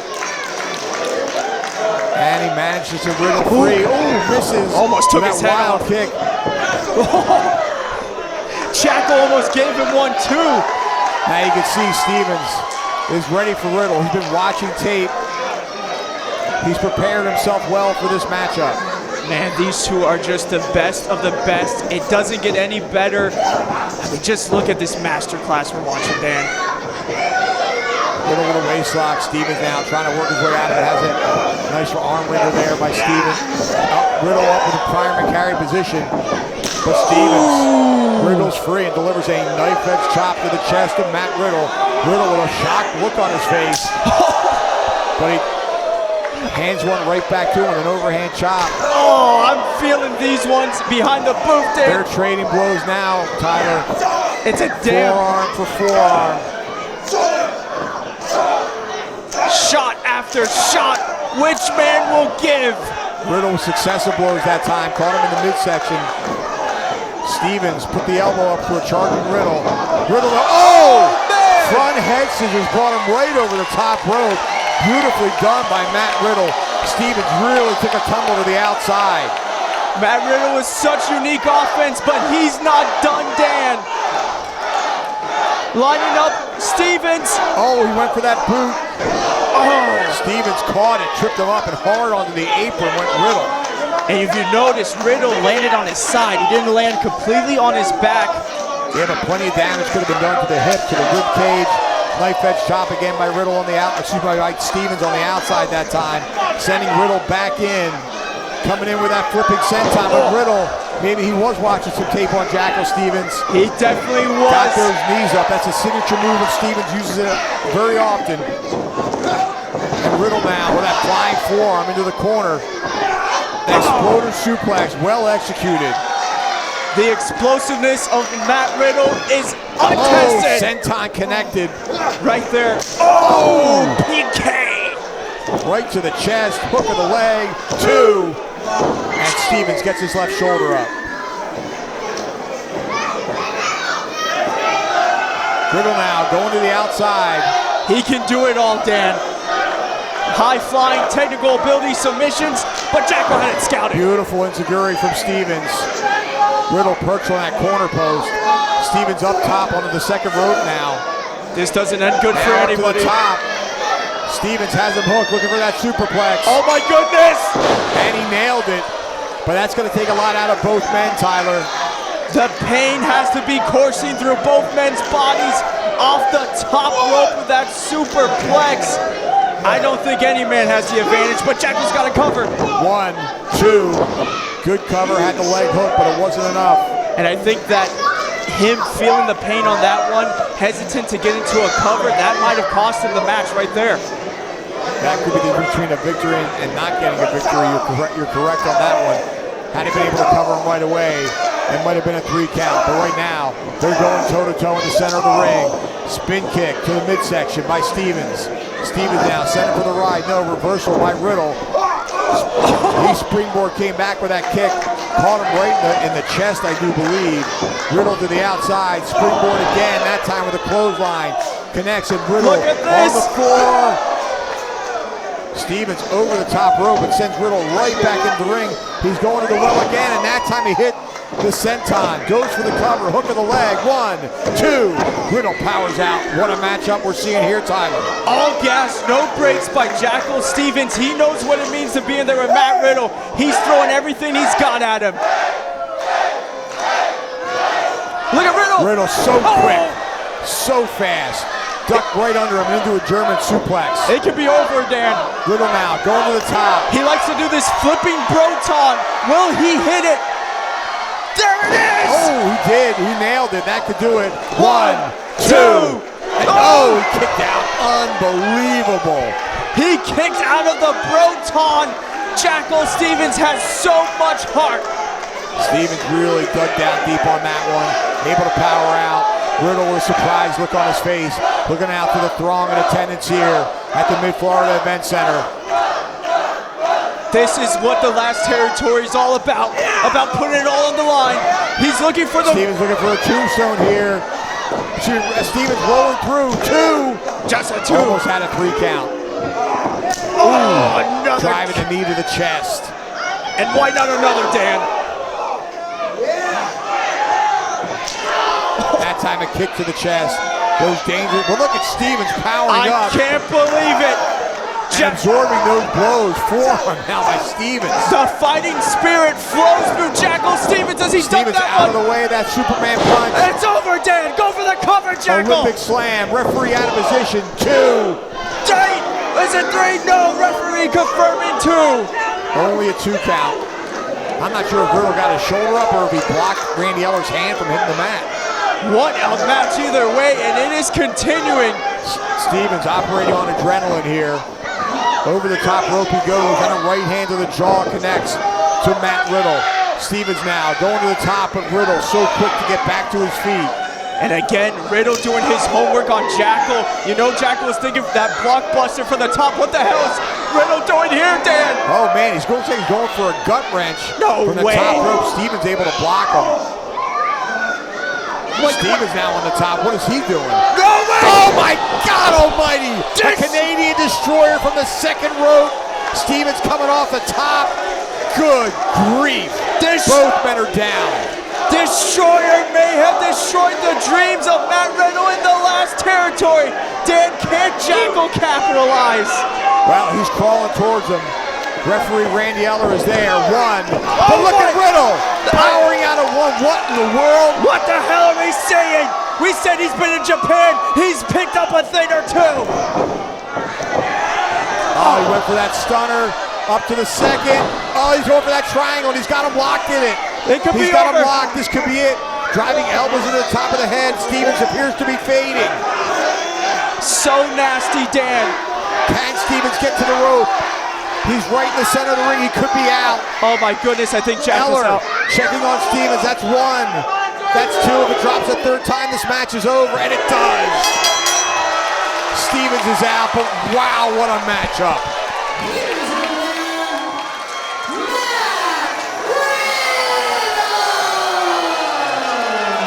Absolutely speechless, Dan. Matt Riddle showing why he is the king of the bros and the best in the world right now. Unreal.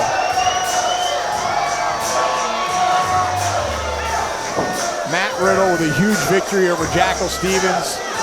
Give credit where credit is due, though. Stevens really took it to him. What a battle we just saw. And Stevens is going to know he was so close, but just got caught in that triangle. How do you expect a springboard triangle? Tremendous, tremendous matchup. Stevens back to his feet. Are we going to see the same way this match started with that sportsmanship?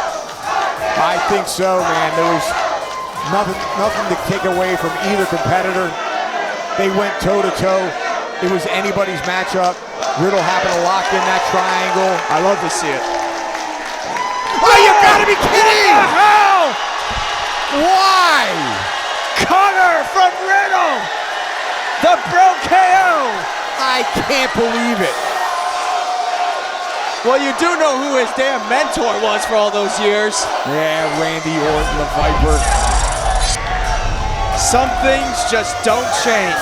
Unbelievable matchup. Didn't like the aftermath there with that leaping RKO taking Stevens out. Coming up next, it's tag team action.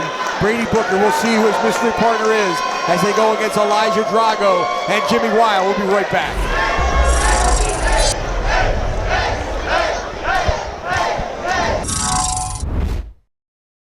Boca Stone Design, from fabrication to installation of natural stone and quartz. Sick of seeing the same old kitchen? Revamp with us. Call us today or check us out online at bocastonedesign.com. Attention wrestling fans, the place to be each and every Tuesday is on the Coastal Championship Wrestling YouTube channel, where a new episode of CCW Alive Wrestling drops at 7 p.m. Witness the hard-hitting, high-flying action that is synonymous with the longest-running independent wrestling promotion in the southeastern United States. Subscribe today and don't you dare miss it.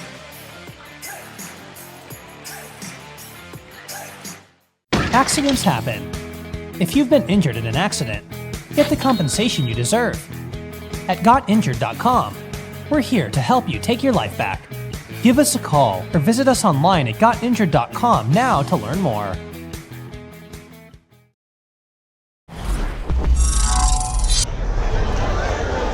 The following tag team match is scheduled for one fall. Introducing first, at a total combined weight of 500 pounds, Elijah Drago and Jimmy Wild.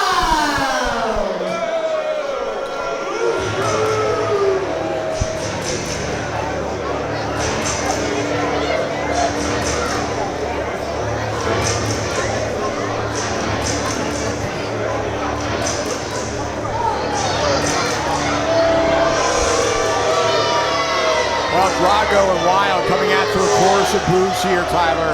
Well, we saw what they did earlier in the night, talking trash to everyone in this building, and of course, just calling out Brady Booker for no reason, trying to do a 2-on-1 match. Brady Booker said, hold the brakes on that one. I got something special backstage.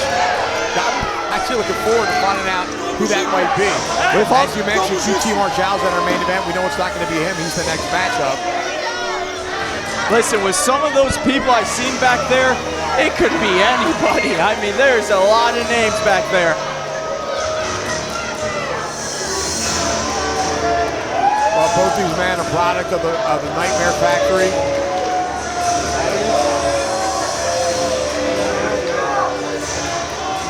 Of course, that school owned and run by QT Marshall, as well as Cody Rhodes.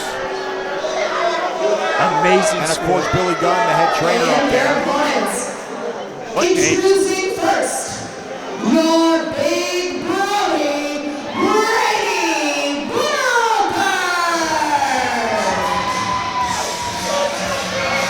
Here comes Brady, who's by himself.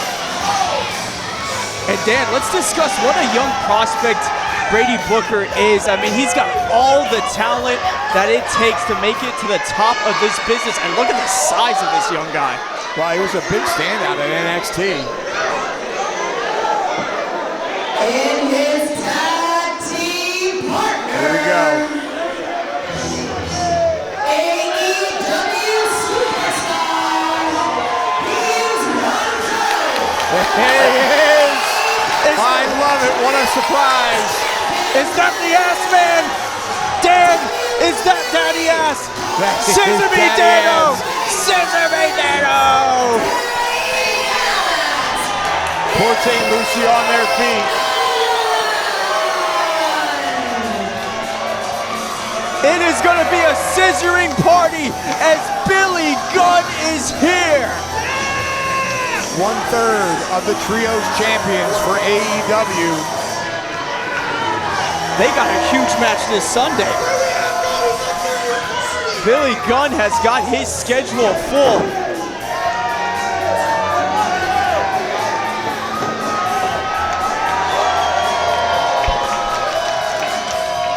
Well, Drago and Wild exiting the ring.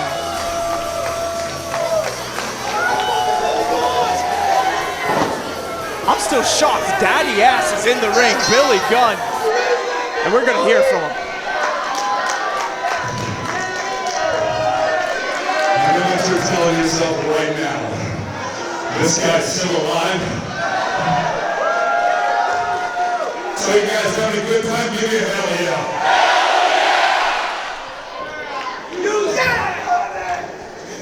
God, Billy Gunn having a blast. Yes, I'm already tired. You're gonna have to do most of the work. So, everybody here's good, right? Any old school fans here? So I guess you want me to do it, right? This girl over here just said something.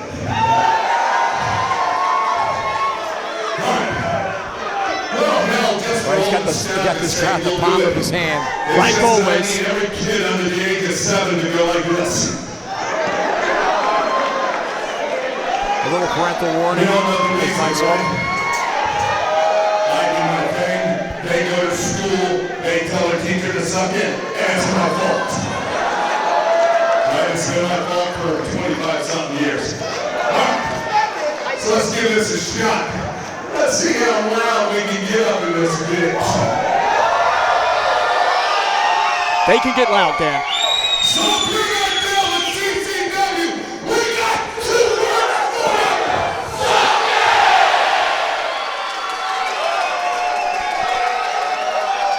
Billy Gunn doing his thing. I love it, Tyler. How could you not? The ass man. How long has it been since we've seen him in the last territory?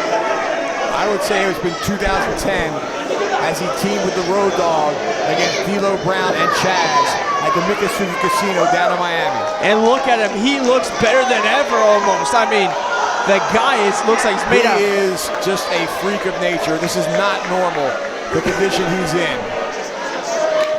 Unbelievable condition. We got some big boys in there.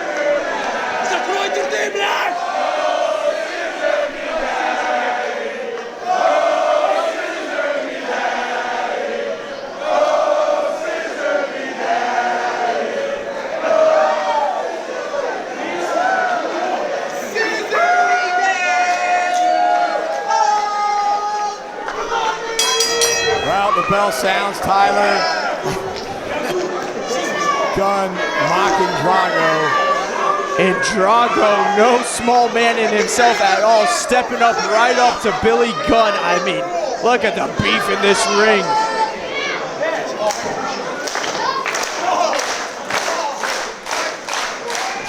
Billy Gunn getting the crowd into this one. Power and elbow tie up. Two big bulls squaring off. Gunn sends him for the ride. Oh, he runs right into a big shoulder tackle though. Gunn. Wait a minute, let me take a break here. Going out there, talking to the fans, maybe coming up with a little bit different strategy for that big boy Drago.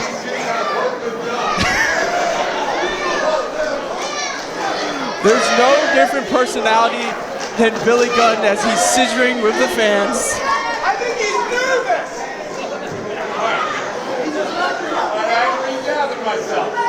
Billy Gunn preparing himself now to get back into the ring.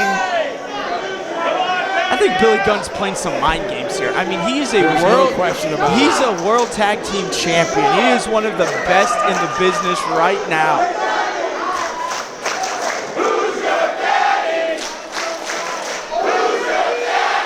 Port St. Lucie letting Drago know.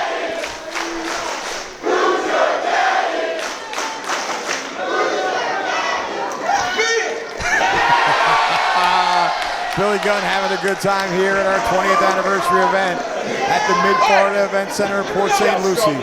But now he's ready to get down to business. We're going to see a test of strength here between these two bulls. It looks that way for Billy Gunn.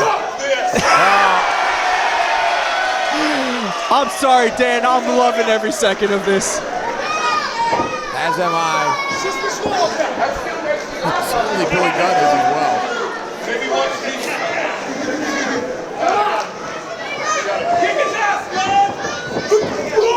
Drago driving that knee into the rib cage.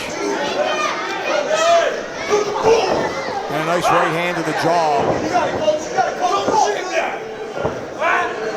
You hear Brady Booker, come on, coach. Billy Gunn, as you mentioned, trainer of the Nightmare Factory, helped Brady Booker get to where he is today. Look at that great elbow up by Billy Gunn. Ooh, that boot caught him right in the face. And a big shoulder tackle on Drago. Down he goes. And now Billy Gunn is feeling it, Dan. Checking to make sure he's got all his teeth. Drago, though, doing a great job getting out of the ring, just like Billy Gunn did. Catching his breath, getting his wits about him. You suck!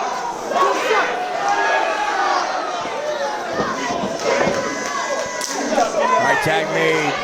Our first opportunity to see Jimmy Wild in action here. And I'm interested to see what this guy's got, Dan. I've heard a lot about him. Has a lot of upside, but he is in there with Daddy Ass Billy Gunn. Such a veteran. Jimmy Wild's gonna have to pull out something real wild here. He looks to be in great shape, Tyler, but by far the smallest man in the match. Yeah, tipping the scales at about 215 or 220 pounds, which is not anything to sneeze at, but Gunn, about 275. Booker, about 255. Oh, little tease show there. No comment. But that's Gunn up and over his man. Nice leapfrog. And a neck breaker, well executed. Beautifully Goes for the done. cover. One, only a one count. I still got it. Billy Gunn complimenting himself, saying, I've still got it, and he does. We all know he still has. There was never a question. I am baffled, Dan, but CCW faithful are having a great time here at Anniversary 20 with Billy Gunn, and he's got Jimmy Wild exactly where he wants him. Now tagging him, Booker. And here comes Brady Booker driving an elbow to the shoulder. Speaking of shoulders, look at the bowling balls of shoulders of Brady Booker. I mean, jeez. Yeah, he's incredibly well put together. Like and again, standing about 6'5", I guess. I mean, just unbelievable. And Jimmy Wild, like you said, smallest competitor in here, but he's gonna need to use just that right there, that quickness. Oh, but look at the agility. Just getting up. Skin the cat, if you will. Wow, going for that hip lock, but Booker just putting on the brakes. Not a smart idea. Scoops him up. My goodness. Perfectly executed body slam right in the center of the ring. He could have taken that anywhere he wanted. Just a genetic freak. Look at that innovative splash. Doing that football drop down. Oh! And a big splash that time. Hook of the leg, 2, and a kick out. Wild got crushed on those. How he got out, I will never know. Booker now, look at this, in a 4-point stand, lining him up. Tag made. Oh, I'm not sure if Booker saw it or not. I think Drago is the legal man in the ring now. So smart by Drago, getting Wild out of there, getting his partner out of danger, put Booker there in a meeting of minds. Booker clanking the heads. Look out from behind. That's that inexperience showboating a little bit, having his back towards Drago, Drago taking advantage. Rosario making no effort to put Wild out of the ring. I guess he is the legal man. They never did make a tag. Booker in trouble in the corner with Wild putting the boots to him. And now, neckbreaker of his own. But look at the ring positioning. Way close to the corner there. Gunn were able to reach right over the top rope and grab a handful of hair. And to your point, too close to the corner for that pin. Correct. Tag made. Referee has her back turned. Look at Drago. What is he lining up, Dan? Oh, coming over the top rope with a flying shoulder tackle. Nicely done. 1, 2. Booker able to power out. And I think we need to mention how big of an opportunity this is for all 3 of these men here, Eli Drago, Wild, and Booker. Being in the ring with a legend like Billy Gunn is going to put so many eyes on them. This is such a big opportunity for these men to get that win. And for Booker to get a win with his trainer, I mean, that's just tremendous. People dream about that. It's an outstanding opportunity, one that doesn't come along often. Nice clothesline in that corner. Booker down on the mat, face first.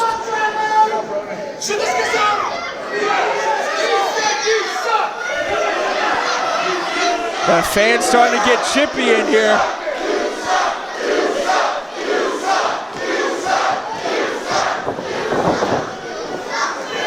Drago now tagging out. Here comes Jimmy Wild. Look at this. Nice suplex. Dropping the elbow across the chest. Great tag team prowess. 1, 2.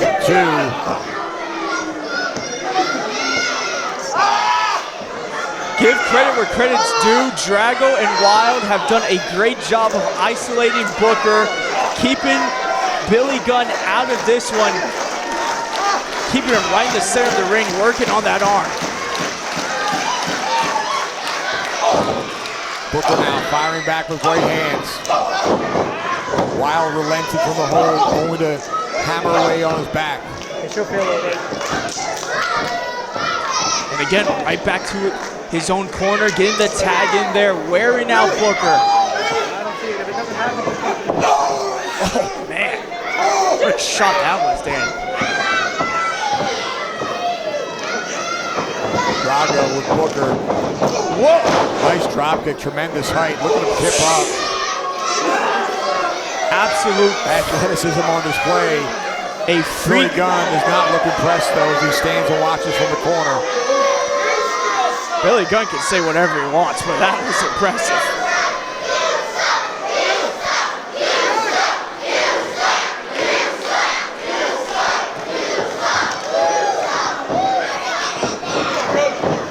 Duck that one, Dan.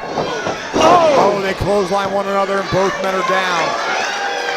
This could be great opportunity for Booker to make that tag. He's just a couple of feet away from Billy Gunn and those long arms outstretched over the top rope. Drago almost back to his feet, makes the tag to Wild. Booker unable to make the tag. Oh, he kicks him off. There goes Now's Wild. his chance and he makes the tag. Here comes Billy Gunn. Nailed him with a right hand to the top of the head, and again, Drago out of the way is Gunn. Through the ropes, Drago goes, splash in the corner. Billy Gunn now, a house on fire. Boot to the midsection. He's an ass on fire. That's daddy ass, and we might see the famouser. Drago tripping him up. And a light lariat. Beautifully done. 1, 2. Wow, that was close. What a tremendous victory that would have been for this young team. That would have put Wild right on the map. Wild and Drago looking for the double team. Billy Gunn puts on the brakes. Spear by Booker. Telling him that he's number 1. Boot to the midsection. Famouser, good night. That's it. Rolls him over with a half Nelson. Hooks the leg. 1, 2, and 3. And this one is in the books.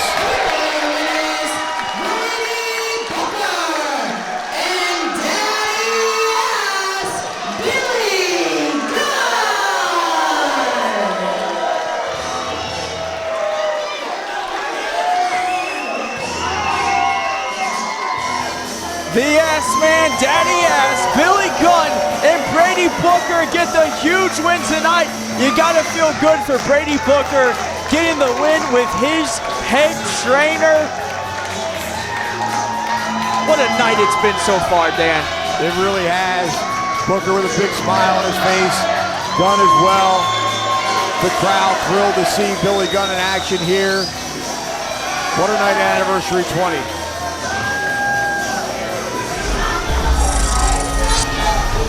Big victory by Billy Gunn and Brady Booker. Coming up next, our main event. We've seen 3 title defenses. All champions have been successful in retaining. But QT Marshall puts the heavyweight title on the line against the machine, Brian Cage. Anything can happen. Our main event is up next.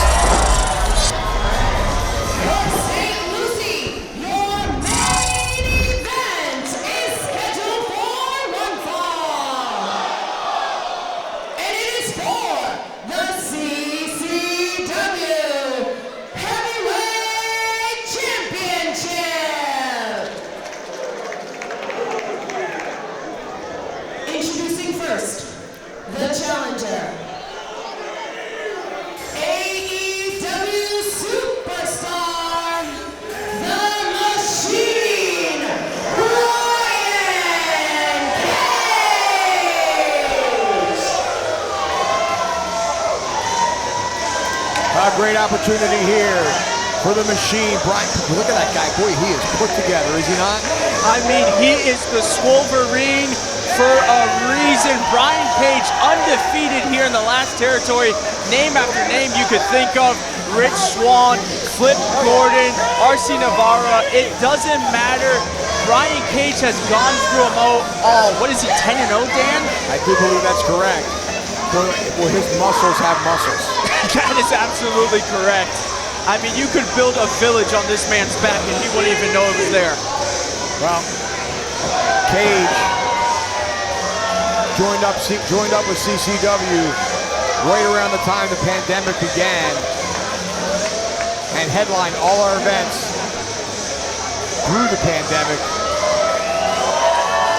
and then began to move on as other promotions opened up, traveled the world, wrestling all over, and of course became part of AEW, and takes exception to the fact that QT Marshall now is the leading man here in CCW. Well, he kind of takes a backseat. He is your CCW Heavyweight Champion, QT Marshall. Our CCW Heavyweight Champion, QT Marshall, is here at 20th anniversary.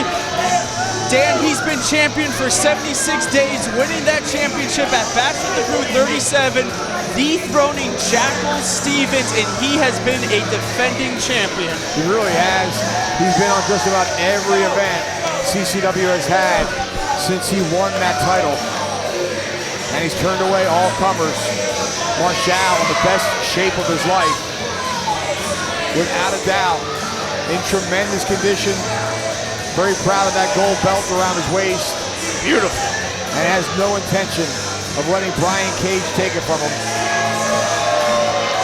And Brian Cage is a shoo-in for this #1 contendership match for that championship. He is #1 contender, 10-0, defeating everybody. He's like, why the hell have I not gotten a title shot?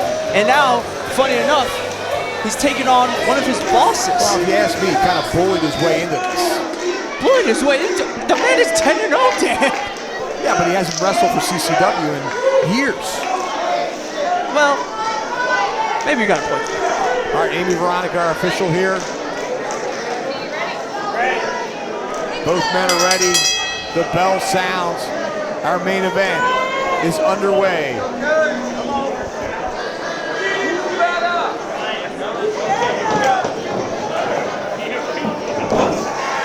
Collar elbow tie up, two big bulls. Yeah, that's not going to work for QT Marshall. Now the power of Cage on display.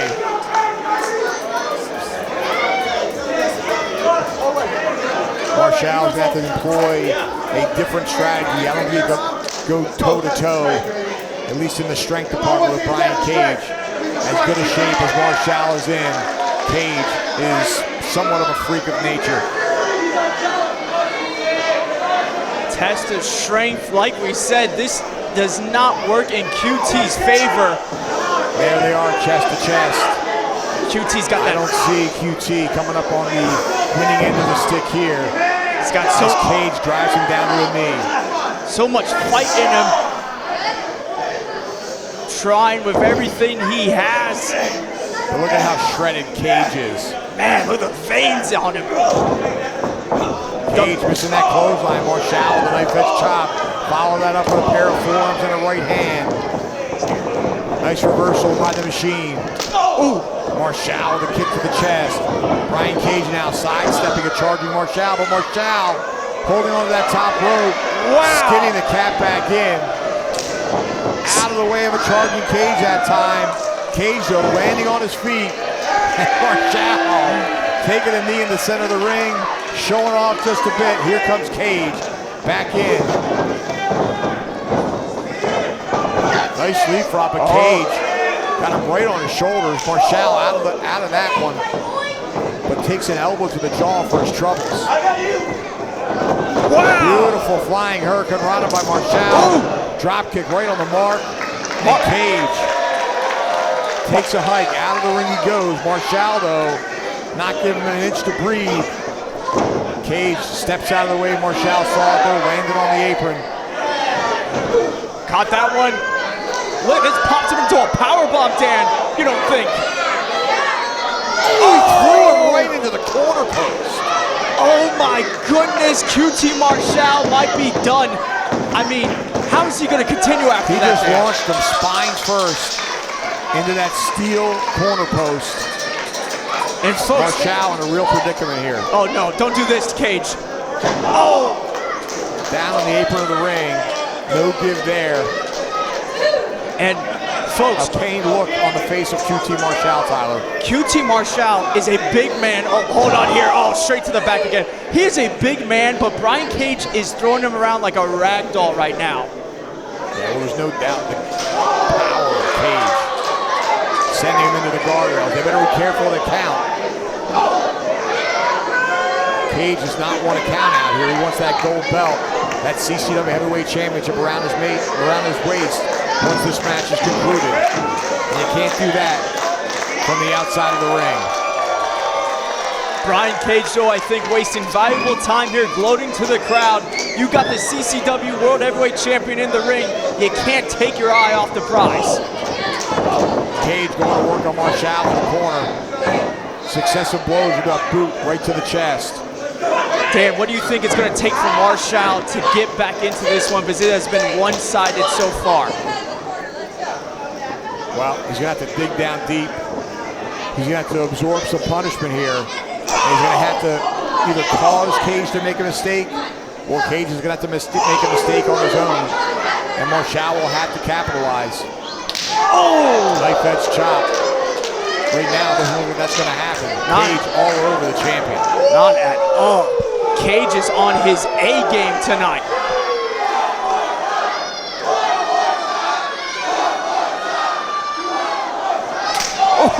Marshall, there it is, firing back now. Found his opening. Has Cage backing up in a reversal by the machine. Oh!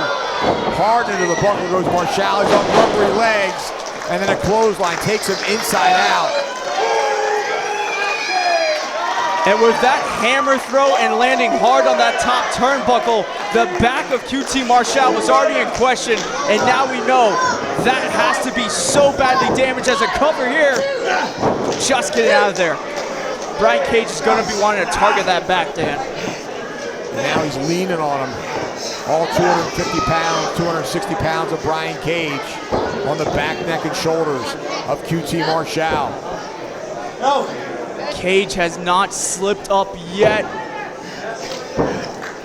Marshall desperately needs to get back up to a vertical base and alleviate some of that pressure, some of that downward pressure from his larger opponent. And Marshall is such a great technical wrestler, finding his way out of this one maybe.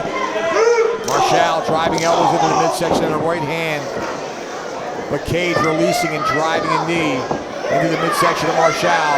Is he? And Marshall Cage doing curls, and then an overhead throw. I don't think he got all he could have out of that one. Cage just toying with our world heavyweight champion. QT Marshall is in trouble, Dan. Well, Marshall is in trouble, you're correct, but Cage better not take him lightly. These playful boots to head are going to do nothing but raise the ire of QT Marshall. Knife edge chop, Marshall absorbing that blow, getting back to his feet. Marshall's feeling it. He's just walking through these. Marshall hulking up here. Cage can't believe it. Oh, but he can believe that one. Oh my goodness. Marshall blocks the right. Left-handed jabs, one after the other.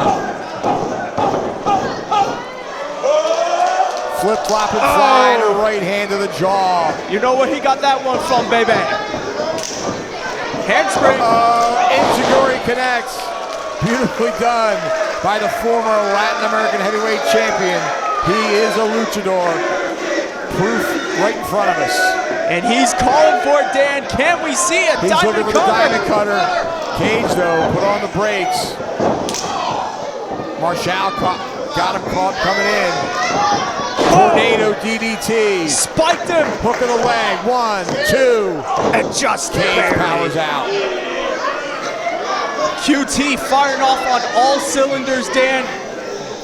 He has gotten himself back into this one. Well, now it's Cage that's down, and Marshall has the advantage position here, looking to put the challenger away. Marshall with Cage. Could be looking for a powerbomb, he could be looking for a pile driver.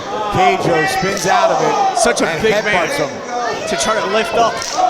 Ripcord forearm, and Marshall looks to be out on his feet. But now he's up on the shoulders of Brian Cage. Oh, look out! F5. Hook up, no, 1, 2. Oh! Did not hook the leg. Lackadaisical cover. Didn't have any weight across the left shoulder. And Marshall able to get out of that one. And because of that, Dan, we could have had a new heavyweight champion, but this one goes on.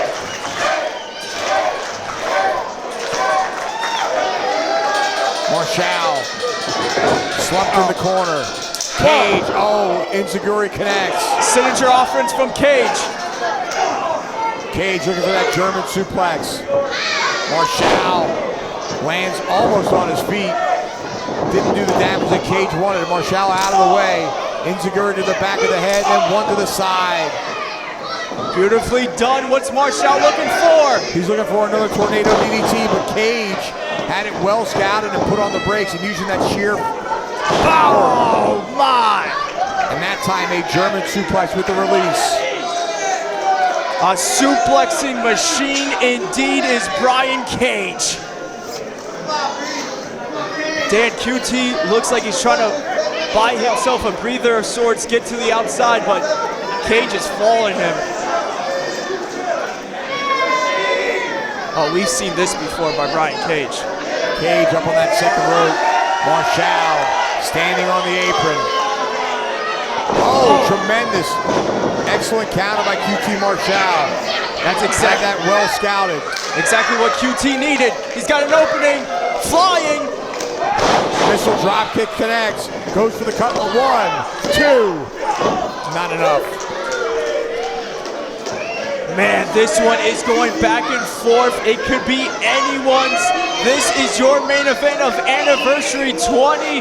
20 years in the making has led us here in the last territory. Marshall removing that elbow pad. Has that bone exposed. Possibly looking to knock out Brian Cage. Has him up now.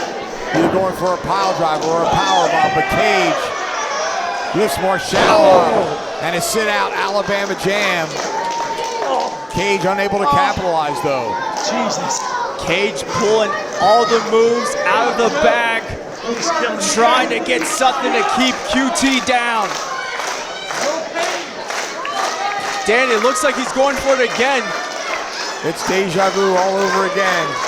Cage standing on that second rope. Look at the strength. Show of strength. Superplex. That's it. Has 1, to be. 2, 3. No. Only a 2 count. QT Marshall not about to give up. Not about to relinquish that heavyweight title. Like you said, Dan, QT needed to dig down deep, and he's doing just that, finding a way to kick out of that one. But now he's got to mount that offense, Tyler. He's got to do something to put the challenger away. Cage so powerful, so difficult to beat. Cage now with Marshall up on that top rope.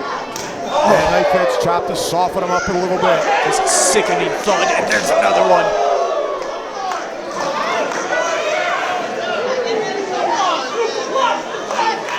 Nothing good happens up there, Dan.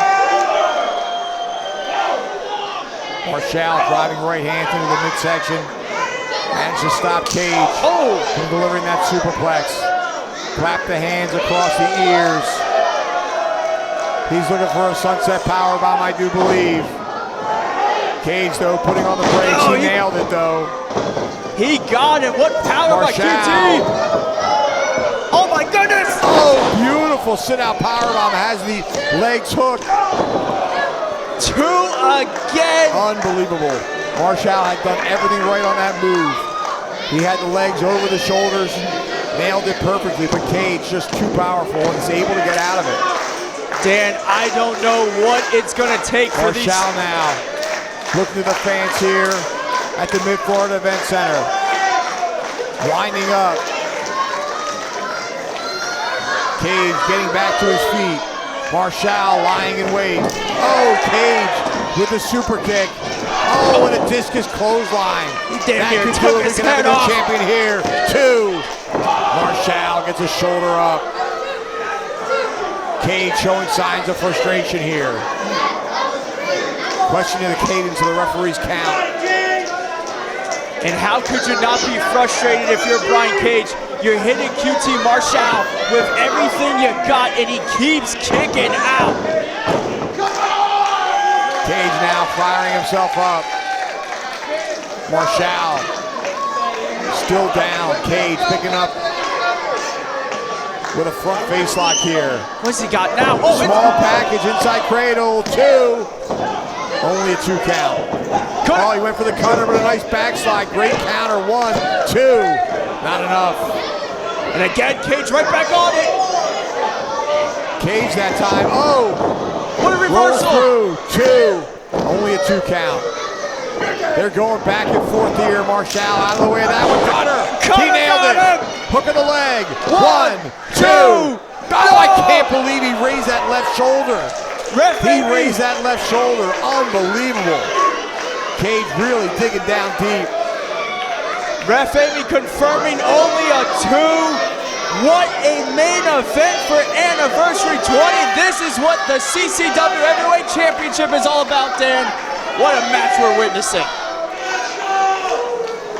Kicked out of the diamond cutter. All right, both men now slow to get to their feet. Marshall has to be thinking to himself right now, what do I do to put this man away? They're facing one another. Forearm by Marshall. Forearm by Cage.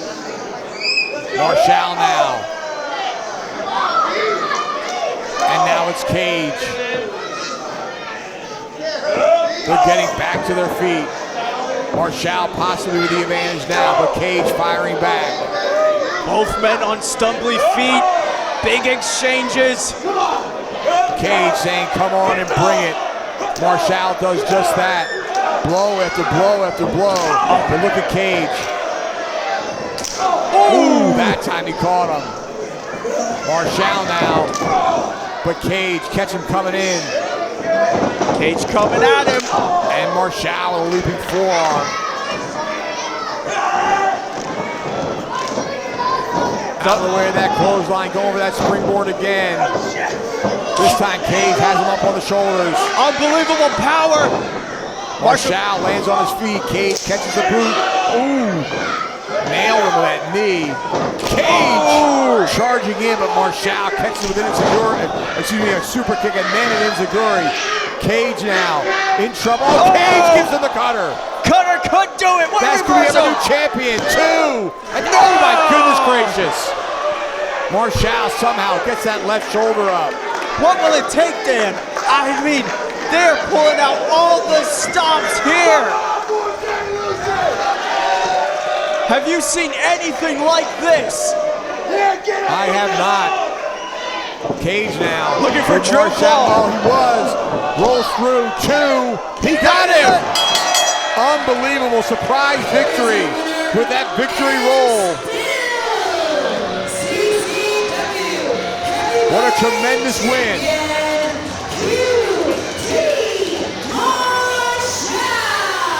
Marshall retains in a hard-fought matchup that could have gone either way, Tyler, but it went the way of the champion. Just like that, using that technical ability to get that cradle and get the win just like that. Brian Cage cannot be happy right now. No, he gave it his all. He came ready for a fight. But Marshall had his number tonight at Anniversary 20. And Marshall with his hand raised high in the air. Wait a minute. We've seen a lot of Cage in the face of Marshall.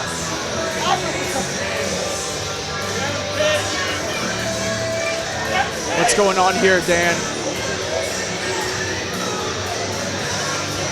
Marshall and Cage exchanging words here. Marshall extending a hand. Will we see it? I mean, it was a solid matchup. Back and forth. I love to see it. All right, that's what we see there. Shake of the hand. Cage raising the hand of Marshall. Marshall retains the CCW Heavyweight Championship. What a night. What a night. Two of the best in the world stepping into the last territory, and QT Marshall retains and still your CCW Heavyweight Champion. Amazing match, Dan. What a night.